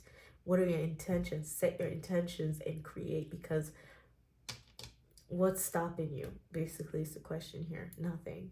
Nothing can stop you. Only you can hold yourself back. Step out of your comfort zone. Intend and create. You are meant for this job. You have been single-handedly chosen. It feels like, I'm not gonna lie, I can say that with, you know, conviction, that you have been chosen for something here. And yeah, your dark feminine energy is, you know, hopping on that horse and charging forward to war with this truth, with this knowing that you have, and you're going to work. Okay? A lot of shadow work energy, I really feel. And we have grace. So this is, when it comes to your dark feminine energy and invoking her or praying to that energy or calling upon that energy, the magical spell cards that works with that energy for you is grace, blessing, come to me, come to set me free. Grace and blessings come to me, come to set me free. And then we also have here, we have harvest, which is very interesting to me because, you know, we're dealing with, isn't harvest season around Halloween time too? Like, okay, harvest here is saying, okay, because things, you've looked at the things that are dead, right? You've looked at them, you've done the weeding, you've, you know, done the work, you've cleared out your garden, you've done the work, right? And I feel like because of that, you're looking at your harvest now, or like you're planting new seeds that will be harvested, okay? Or you're harvesting things that you didn't even know were there to begin with, but because again you set the intention to look deeper into something, you're able to harness and harvest your gifts, your divine gifts, this divine inheritance, this inheritance here. I feel like that's what harvest is talking about, is harvesting this inheritance. And it says, as the waves of the ocean are infinite, as the trees in the forest grow tall, let my work now bring me to harvest. I am ready to receive my all. Exactly. I am ready to receive my all. And your all seems very, very, very high vibrational here. And I'm not surprised, okay? So the last thing I'd like to do for you is we're going to be looking at these tea leaf cards to see, you know, real quickly, finishing messages, okay, of what your dark feminine energy would like you to know. Okay, this is the one that flew out first. Let's see. We have a wedge. Interesting. Interesting. We have a wedge. Someone is trying to come between you and a friend or something you want. Okay. Someone is trying to come between you and a friend or something that you want. Okay. I'll leave that to you. I'll leave that to you to interpret how you want to interpret that. Okay, what if maybe that's the nothing will come of the situation as well? Nothing will come of the situation. Let me see. Where do you fit? Wedge, where do you fit in this?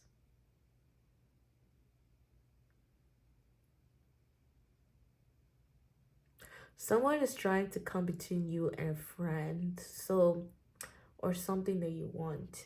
If we're looking at this energetically, this will be the energy that seeks to, like, you know, tell you to close the door on your gifts and throw away the key, okay? So you knowing you and knowing what you have, you stand in your power and you don't let this happen, basically. That's the best way I can interpret that. But again, interpret it in the way that works for you, okay? Then we have fan. There's a romance, there's celebration, and there's party. Okay, we also have bread. Period of prosperity and abundance. I love that because that's right underneath that harvest season, okay? You're coming into harvest season here because I really think that you're looking, like, I feel like there were seeds that were planted within you that you never uncovered. And I think that's also what you are harvesting. Because when we're looking at shadow work, we're reclaiming our gifts. We're reclaiming things that has been within us that we never even knew about, right? So, or like events and emotions that are sought to repress that part of us that has those gifts. So I think that this is the harvest that you're doing, is coming into who you are as the emperor. And then we have here, not. Yep, we have not with unsuccessful plans. And that is fine because, again, that's what shadow work is about. When we have unsuccessful plans, it's like, you know, when we look at a graph, I always use this as an example. You don't just expect the graph to be going like this. There are going to be down times so that energy can, you know, balance itself out, and then you can go up again. And that's fine. That's the dance that we're meant to do. So, of course, like, you know, unsuccessful plans. Don't let it jar you, though. Do not let it jar you, because guess what? Time to go out and have fun. Maybe when you do have unsuccessful plans, that's like that divine intervention coming in to be like, okay, go out and have fun because you're working too much. Okay, because with that work there, you just look like you mean business. Like you're just going straight for business. All right, my group number twos, I hope that you've enjoyed this reading, and I hope that this reading has provided to you some clarity, comfort, and confirmation. Please let me know in the comments how it resonates with you, okay? And leave what doesn't resonate, please, okay?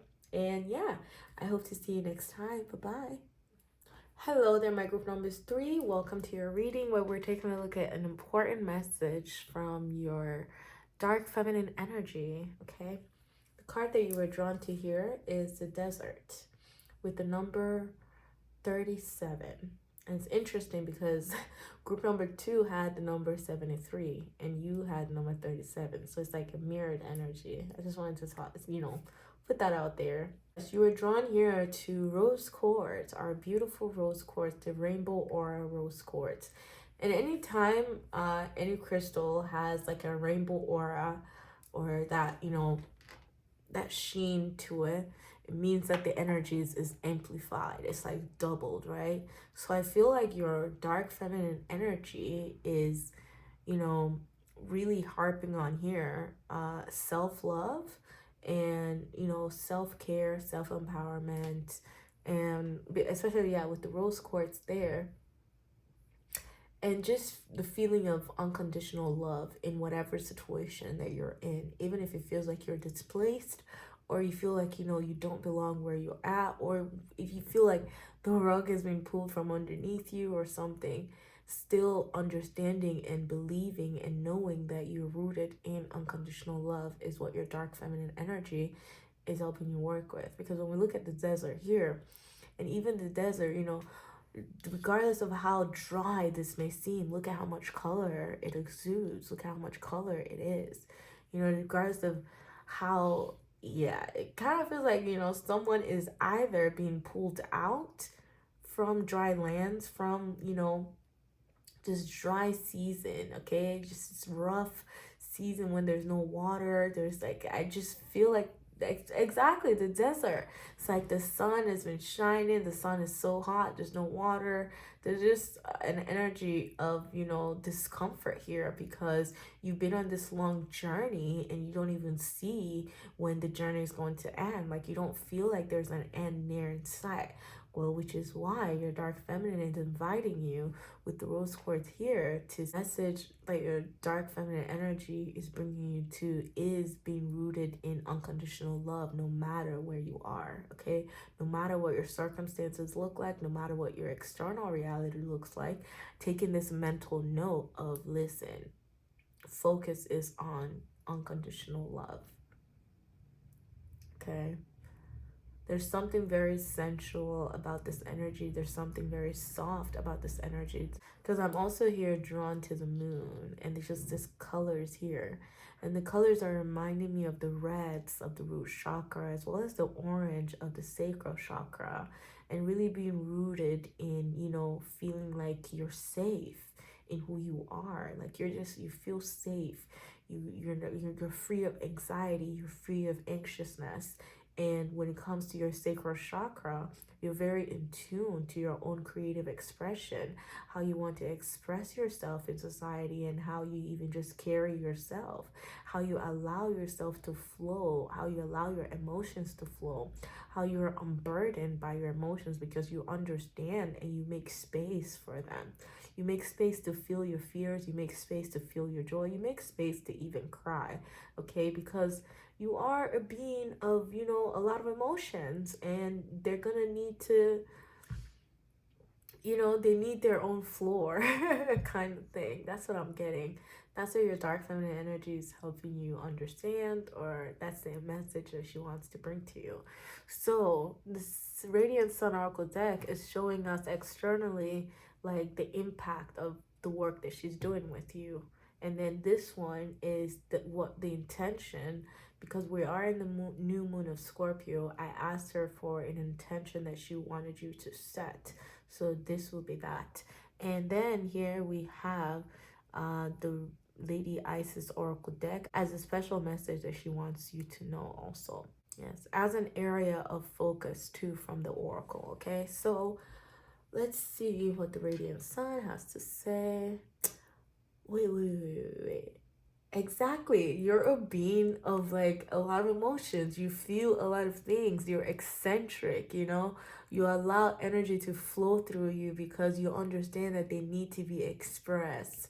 Oh my God, Saturn in Aquarius, you're my water bearer. Eccentricity, exactly. Because your ways are also shocking. You're a very, very shocking person.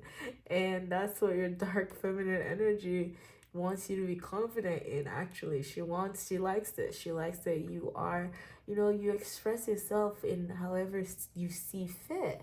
And it's because of this unconditional love too that you have, you know. You're a being of unconditional love. And so that when you sense some of these energies, and it's like you sense the purity of energies, which is the only reason they want to be channeled through you, or which is the only reason you allow them to channel through you. It's because you sense their essence. Exactly, you sense the essence and the purities of these energies, and they only just want to be seen. They want to be seen. So, you know, I feel like people may look at you and how you express yourself and it's not consistent. And it's like, it doesn't have to be consistent. It's okay. Like, you're a being of, like, the only thing that's constant is change. So you will always change. You will change throughout, you know, but your style is still your style. Your core is still your core. And your core is the type of person who, frankly, it's almost like, you venture into different lands, and then the spirits of those lands, they sense you as one of them. You know, they sense the likeness of one another within you, and then, you know, if you allow for it, they want to express themselves through you. Because when we're looking at this eccentricity, right? It almost feel like they switch places, because how is a fish flying, and how does this thing that looks like it should have wings have fin? You know, because that's what I'm being drawn to. So it's like, where people expect you to be this, you're that, and you're okay. Like, that's fine. You know, when people are, that's the shocking factor that you have. And it's because of this Aquarius energy. It's like she's been disciplined, or it's like you've been learning how to really, really stand in your own uniqueness. It's your own divine blueprint, your own fingerprint, like how God made you to be you. She's been teaching you to further stand in that, okay? To like be rooted in that, because wow, there's a lot of, because you're, yeah, exactly, like you sense the essence of things, which is why they seek to be channeled through you. And it's also because you come from a place of unconditional love. You see everything as a mirror of unconditional love, right? So it's like you're not afraid to be different. You're not afraid to be the shock factor. You're not afraid, you know, because on this land, like I said, like, I don't know, but I love this, okay? It's like you just embrace, like, you, yeah, eccentricity. You know, outwardly, this is how people, you know, this is how people see you. This is how it feels.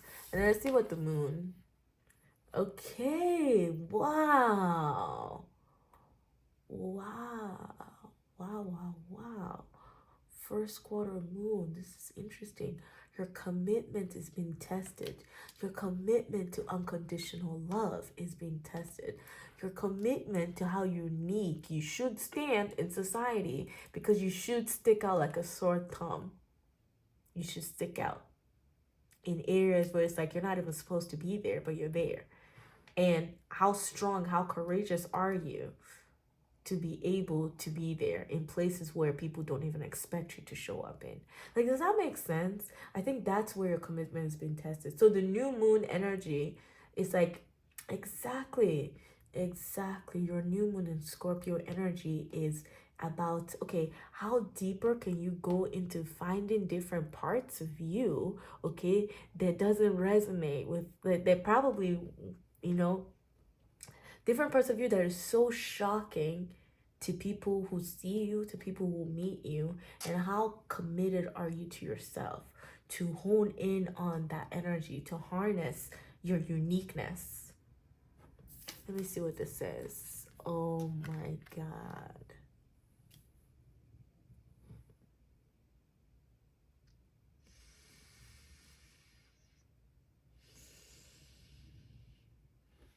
Okay.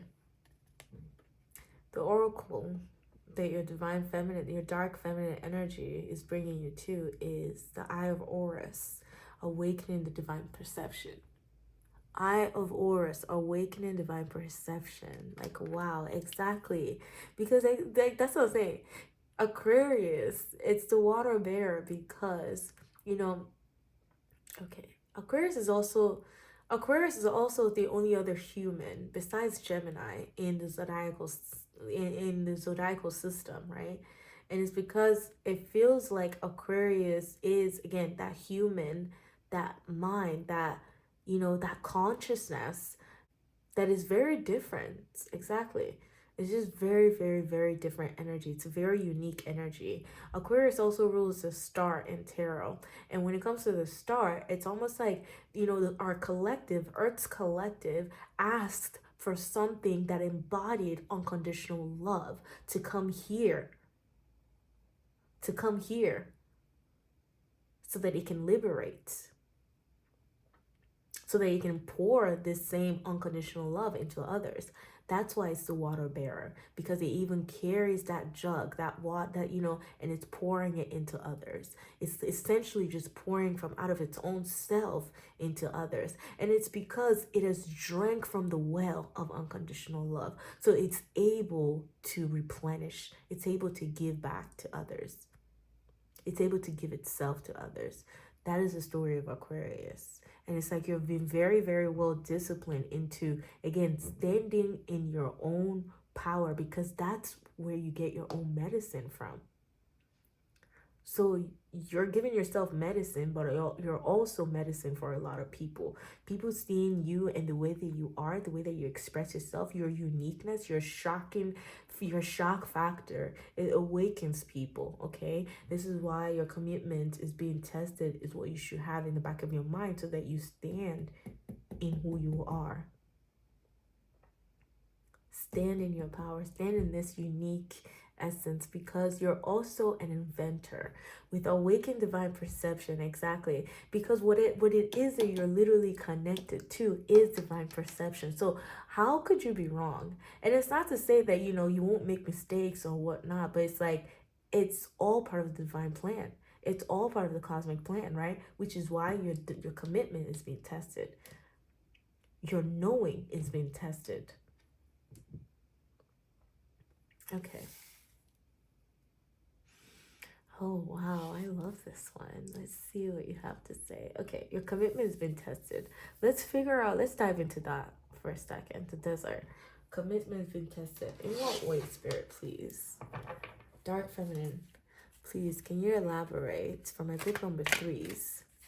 And also, there's something about you, like something about your group is very precise, and the things that, even with the way the cards were coming out, these cards, you didn't get extra cards, because I feel like what's already known don't gotta be said. That's the energy of this reading. It's like you know what's up. You know where you're rooted in.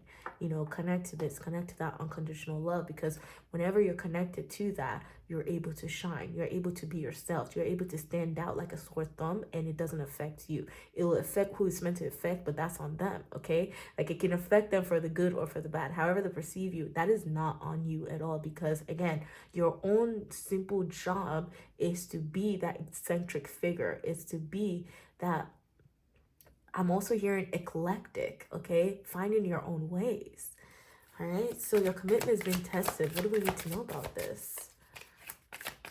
Awakening divine perception. Commitment's been tested. Your commitment's been tested, Spirit.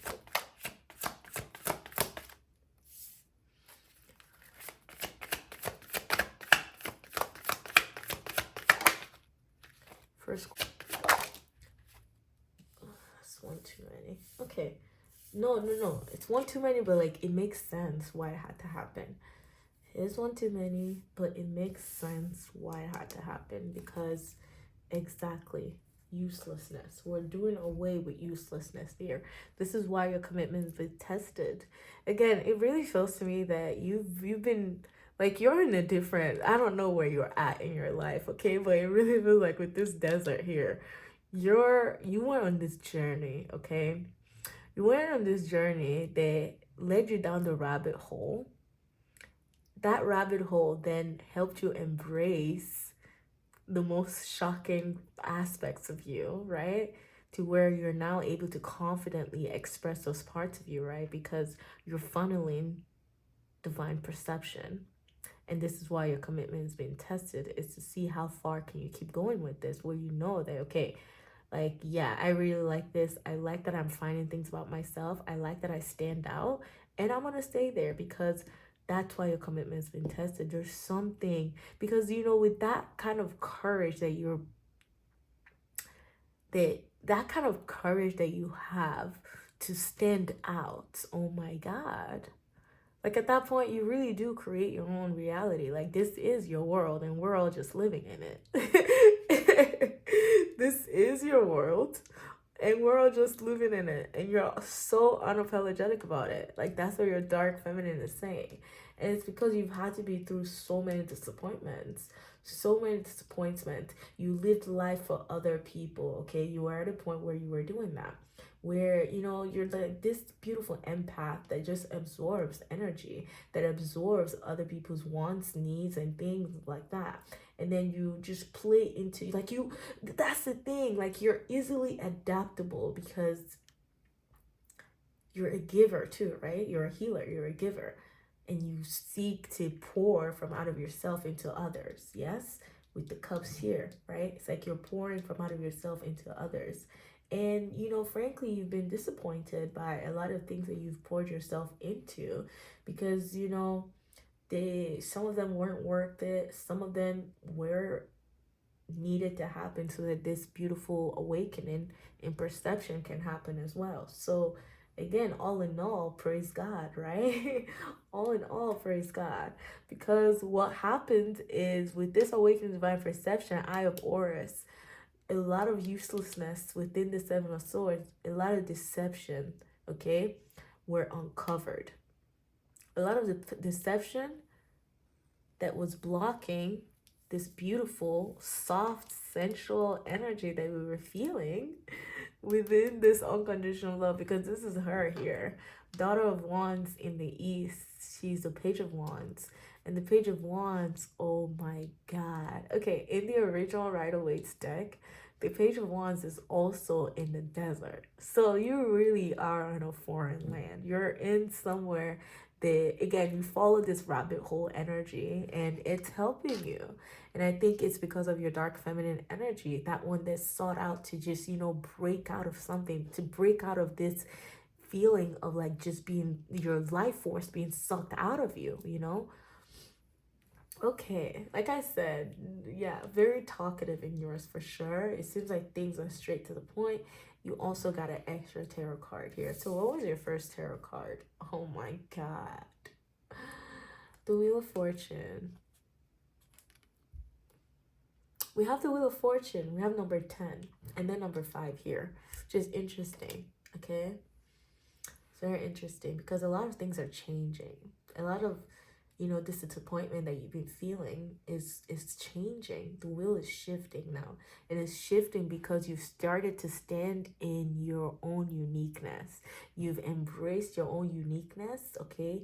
And you have sensed, you've seen it, you've gotten that vision of like, yep, I am meant to be unique. I am meant to stand out like a sore thumb, okay?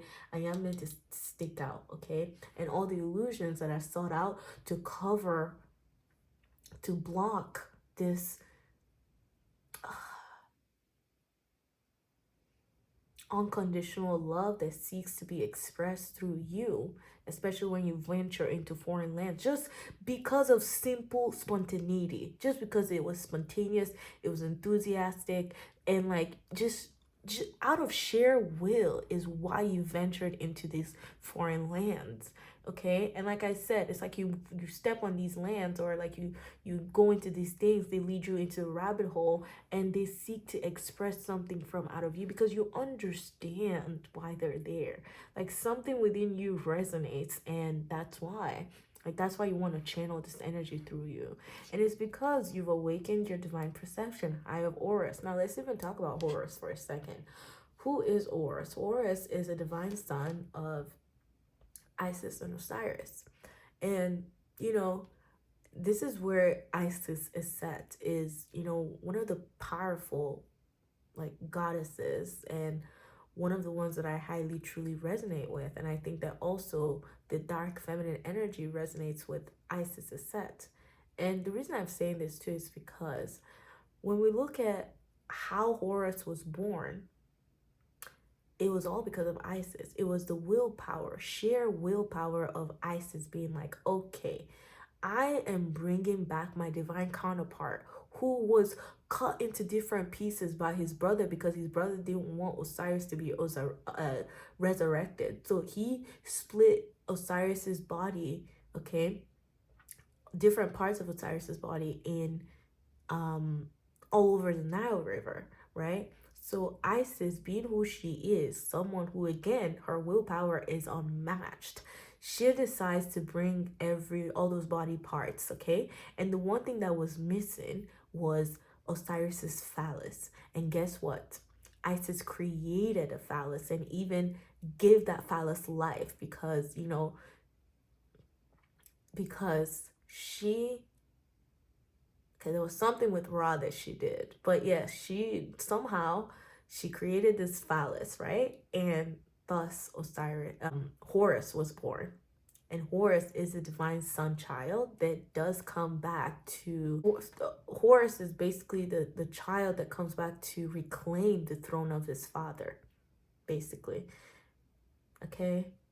Something like that. But yes, like just the sheer will, what births Horus, like that's what I'm saying. Like it had to be something. It had to be like you, okay, exactly. Because with Isis, it had to be something out of this world that births Horus. It has to be willpower that births Horus. It has to be a calling that births Horus. And what is Horus? Horus is Horus, like the Horus that you're birthing is the divine perception. That's your Horus. It's divine perception because Horus comes and he understands how he was born, why he was born, and he only has one mission, and it's to reign over his, you know, to reign and to basically avenge his father. Like that's what he is. So like he's on a mission, right? So I feel like I don't know why I went into that story. I'm actually lost. Okay, this is why I went to that story. Exactly. It's almost like in this Wheel of Fortune, you're shown the vision of you being Isis and what it is that you need to pull together and how you need to strengthen your own willpower to be able to eradicate any disappointments you may have felt from before. Because guess what? You can do it again. Like you can recreate again is what they're saying. And that's why divine perception is here. Let's see what this one is. Yeah, we're not gonna deal with this. This is cruelty. Exactly. This is cruelty. This is things and energies just been cruel for no reason. Okay? Like just being cruel for cruelty reason. Just how, you know, Osiris's brother just wanted to just kill him and just throw him away because he's just like, listen, I want the throne for myself and I don't need you bothering this. So that's that kind of cruelty. The one that would literally seek to just keep confusing you, where it's like, okay, why do you hate me so much? Or like, why can I not shine? Why do you want to repress me so much? Is it because that I threaten you? Because clearly I do. Clearly I do threaten you in one way or another. But guess what? I'm not even here to do that. I'm here to live life. I'm here to understand things. I'm here to venture into foreign lands. I'm here to, you know, connect to different energies. I'm here to express different energies. I'm not seeking to sit on a throne here because, frankly, to be honest, I am the throne. I am divine perception. So, like, what else am I seeking? I'm not seeking to claim power and all these things. No, I'm following the vision that God gave me. And it really feels like your dark feminine energy is saying that you yourself are a vision, and how your life unfolds is in your hands. Because there's something here that you have or that you have found while venturing to this rabbit hole that then gave you the vision of how you want life to look like, or how life can look like for you. And it's about you standing up, though. It's about you standing out. It's really about you standing out, like a sticking out like a sore thumb. Okay? Because we have 10, number 5, we have number 10, which is culmination, a new beginning, right? A new beginning, a new manifestation of something different, right? And then we have number 5 here, which is the change. This is the transformation.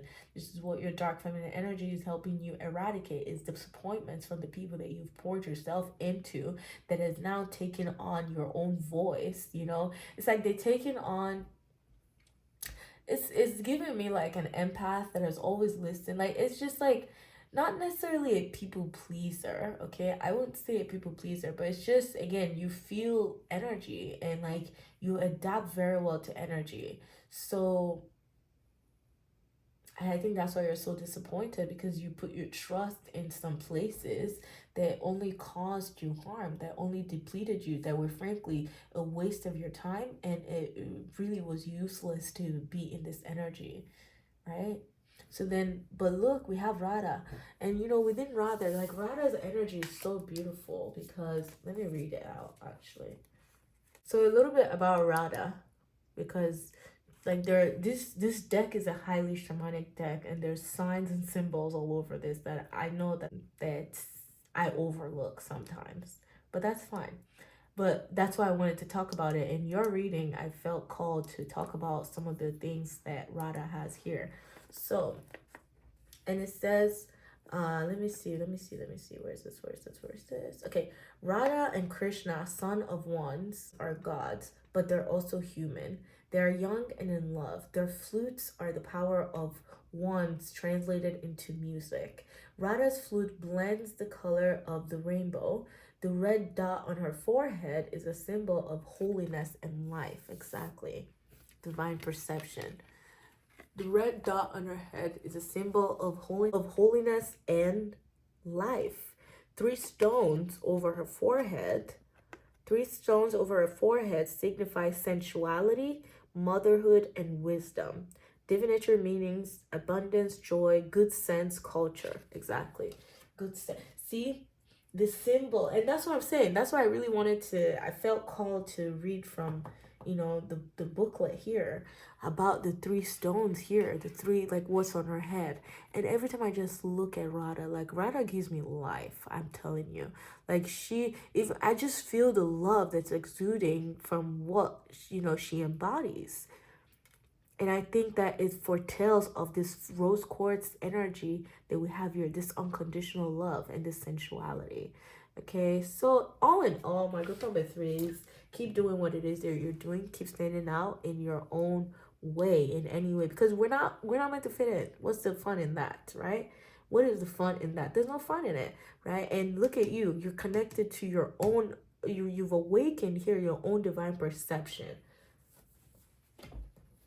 So trust in the way that things are unfolding for you, because listen, this is not a mistake, okay? The way how you stand out is not a mistake, and do not let that like deter you. If people in the world, or like if you're disappointed by people in the world, or you know, just with this disappointment, right? Do not let that deter you at all. Just please keep standing in your power, keep standing in your uniqueness, because that, like, yeah, keep standing out, keep standing in your uniqueness. That's Aquarius. Like, that's what Aquarius is. And I feel like you will be inventing something here, because this Wheel of Fortune, you get a gift. It's like the wheel is turning in your favor, yes, but also you're meant to kickstart this through something that you build as well. So then the wheel starts working in your favor. This is how this feels, because if you look at this card, look, there's a woman looking at the wheel. She is essentially, it's like she's dreaming. This is her dream, this is her vision that she was given. And if you, there's so much mythical creatures. There's a unicorn here, there's a snake here, there's mushrooms here. Like, this card, I can't even begin to tell you how deep it is. So like, that's what I'm saying. This is what you will feel. You will feel this energy shift, okay? And you will feel like, I trust you though. I feel like I can trust you, because again, like this is your forte. It feels like this is very unique. It's your forte, and it feels like it's you and God that has a special vision. Like, I don't know, it really feels like this is your own connection to the divine here, and you being courageous to be able to embody and express this uniqueness is how this Wheel of Fortune is working. Okay.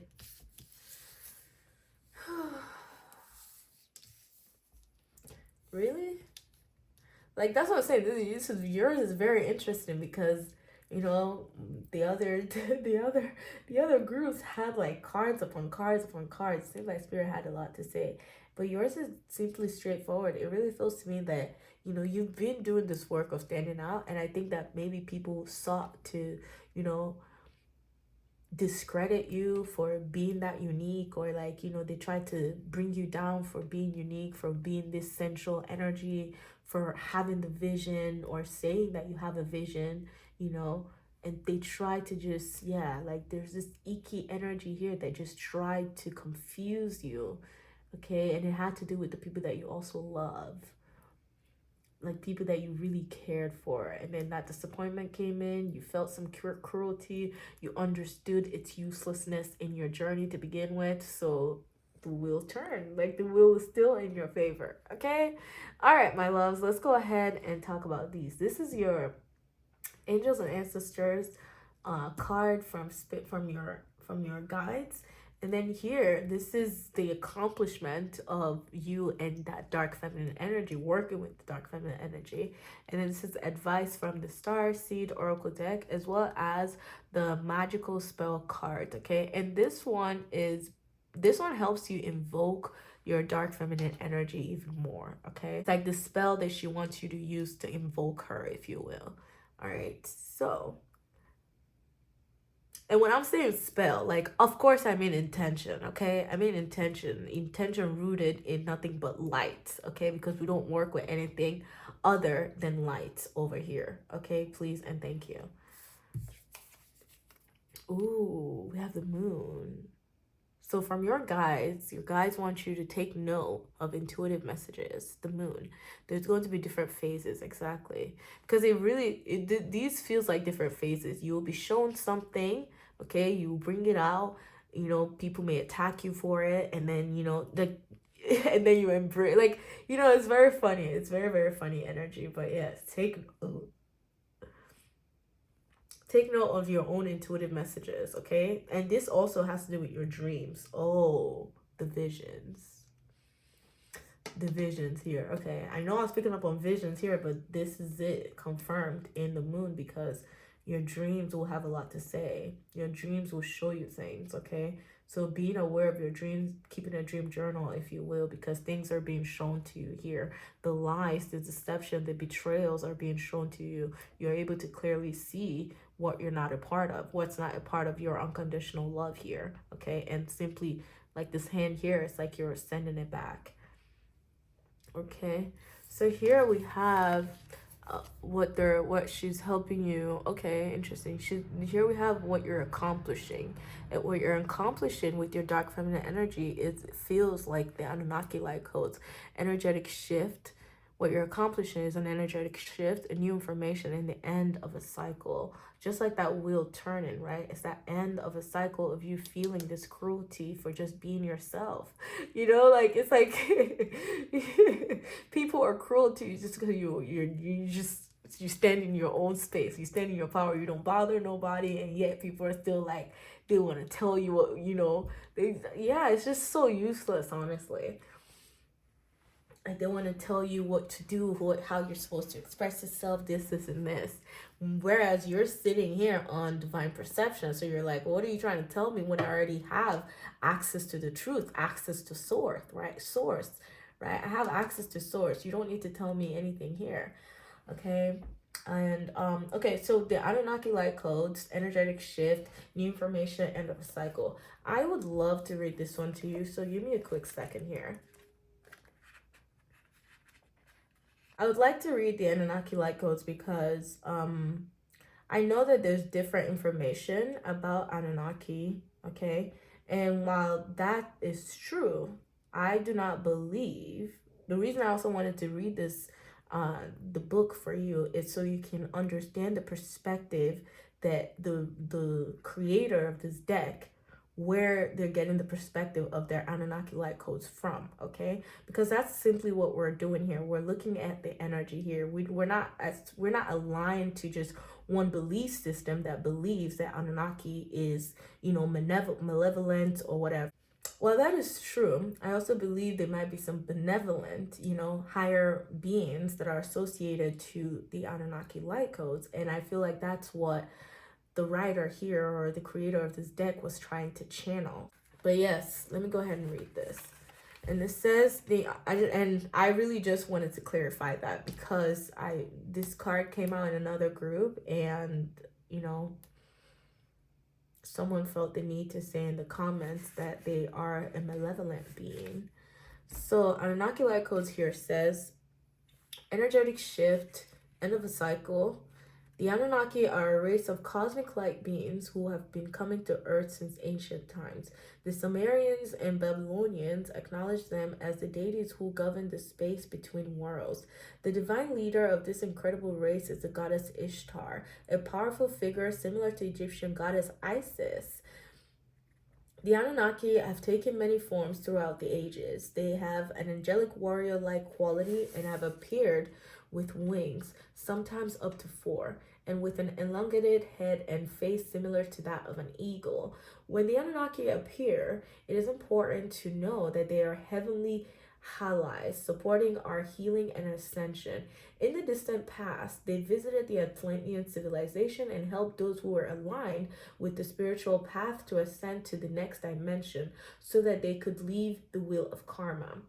They acted as divine judges, deciding who could ascend and who had to be left behind for the growth of their soul. Those who had abused their powers and had not honored the divine or valued the great gift of life they had been given had to remain for the cataclysmic ending of their civilization. For that reason, some people who have had the Atlantean incarnations may fear the Anunnaki, but be assured that they are beings of infinite light working for source.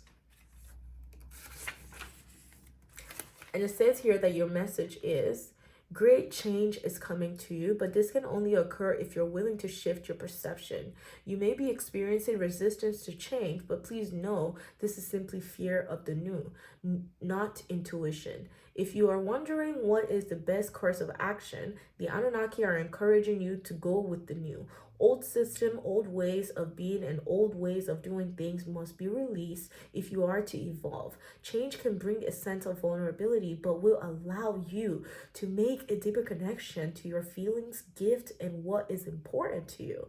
You are standing at a gateway of pure potential that will be ignited as soon as you move through this necessary change. Be open to new information, new processes, new ideas. You are a part of the new energy upon Earth. Okay, and I hope that clears any misconceptions that you may feel, especially when you're on here, my channel, about the Anunnaki light codes, because this is a channel that is all-encompassing. This is a channel that doesn't seek to just say this side is malevolent or that side is malevolent. We know what we're working with here. We've been granted the free will, and it is your job to do your own due diligence to create discernment to know whether you're working with a malevolent or a benevolent being. Where are your desires rooted in? What is your will rooted in? Is it rooted in malevolent, or is it rooted in unconditional love? Okay, and yeah, so we have here, the next card that we have for you is Whale and Orca Elders. We have Whale and Orca Elders, and that's very interesting because it says, share your song, frequency of sound, diving deep. Listen, a lot of things, like they said, will seek to stop you, okay? They will stop you in your tracks, and it's because you're closer and closer and closer coming out, okay? Coming out of this, you know, lack of energy, if you will, into abundance of energy. All right, so share your song, dive in deep. The more that you stand in who you are, the more like your life force grows, like it's strengthened. So let's look at this spell cards for your dark feminine goddess. Okay, Wow, beauty. Beauty. I have a form which is divine. I allow what is within to shine. How eccentric. How eccentric is that? I have a form which is divine and I allow what is within to shine. Period. Point blank, period. I have a form. I love it because that is such an Aquarius energy. I am divine. Like Aquarius doesn't even ask whether or not I'm divine. No, it knows that the reason it's on this planet is so that it can stand out because again, there's this divine perception that inherently Aquarius is even connected to because it's that will of consciousness, right? And that heightened consciousness. And this is why it seeks to pour back into people because it just recognizes itself as unconditional love. And it came here to give people unconditional love. So I have a form which is divine. I allow what is within to shine with number 4 there. Number of foundation, stability. Okay. So last thing I want to do for you, my loves, is I want to... Let's go ahead and get some tea leaf cards here. Let's see what your dark feminine energy, any last things she wants you to know. Okay, we got carrot. We got carrot with the opportunity or windfall is coming in. Okay, we have the tiger doing something risky. Exactly, take a chance. Oh my god. Okay, that's it. That's it. Look at this.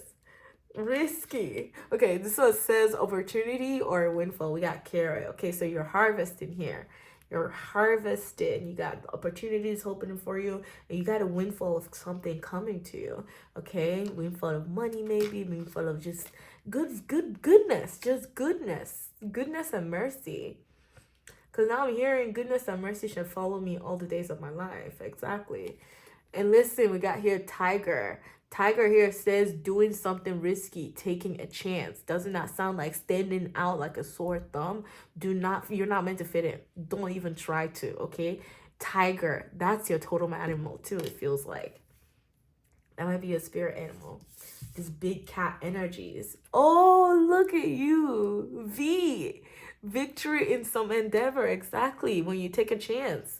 Victory is yours when you take a chance, okay? So this is all good. This is all empowering energies, and this is what we love to see. Like, yes, I'm so thankful that these energies are coming in here today, and I'm thankful that you're here, okay? So we have 3 more cards. So you got extra. Look at you. Extra. Tell me all about it. Or is that how it goes? I feel like you might be extra. Listen, okay, also, if you express yourself in a way that seems extra, please embrace that too, because why would you not want why would you not want to be extra in this basic world? Okay, you're not basic at all. Your energy is not big. Your energy is from out otherworldly. Okay, it's from out of this world, because look, Will and Orca elders, share your song, frequency of sound, diving deep. I feel like you might dabble here with music as well too, maybe music, or like sound healing and stuff like that. Like that might interest you. So yeah, but there's victory here, and you can be extra. Please be extra. Because me, I like extraness. I like being extra because yeah. In the most humble way though, come on, in the most humble way, being extra, where it doesn't affect anyone, okay? It doesn't take over anyone's free will, and it's not suppressing my own free will, okay? I don't care. Okay, then we have here. Exactly.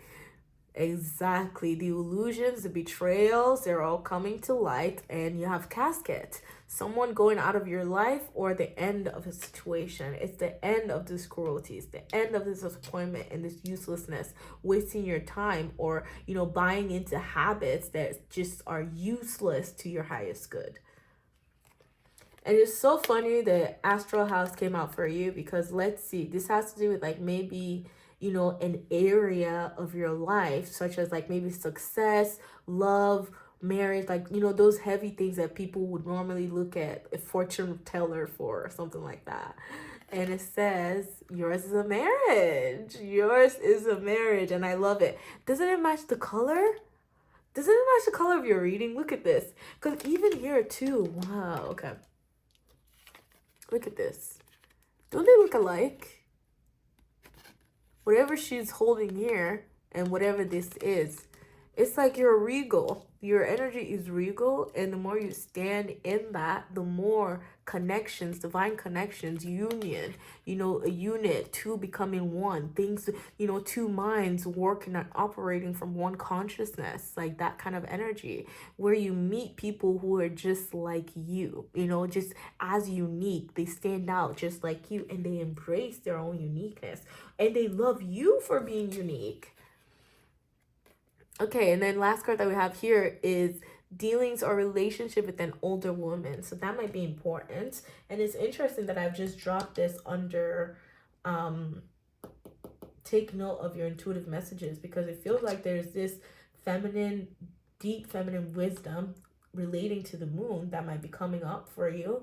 Because also remember, we dealt with this woman here that's looking at a vision, or she's looking at something is being shown to her. Okay, so dealings with the relationship with the older woman, that might kind of be in line with that, right? Okay, so we have here Jupiter. There's an expansion, right? The dark feminine energy is inviting you to expand. It's inviting you to trust in your perception here, to trust in how you're moving, because you're not, like, you're led, you're highly divinely guided, my group number 3s, and do not take that for granted here, okay? Please, okay? There's a win-win for you. This feels like a win-win situation, and it's all about you really calming down these energies, knowing that they're leaving, by the way, someone going out of your life, or at the end of a situation. It really feels like this belongs here to these 3 cards, okay? All right, my group number 3s, I hope that you've enjoyed this reading, and I hope that, this reading has provided to you some clarity, comfort, or confirmation, okay? And yes, please, if you enjoyed it, let me know what resonates in the comment for you, okay? And don't forget to support the channel by liking and sharing with people you feel will benefit from this video. Don't forget to subscribe if you haven't already done so either, okay? And I'll see you in the next one. Bye-bye.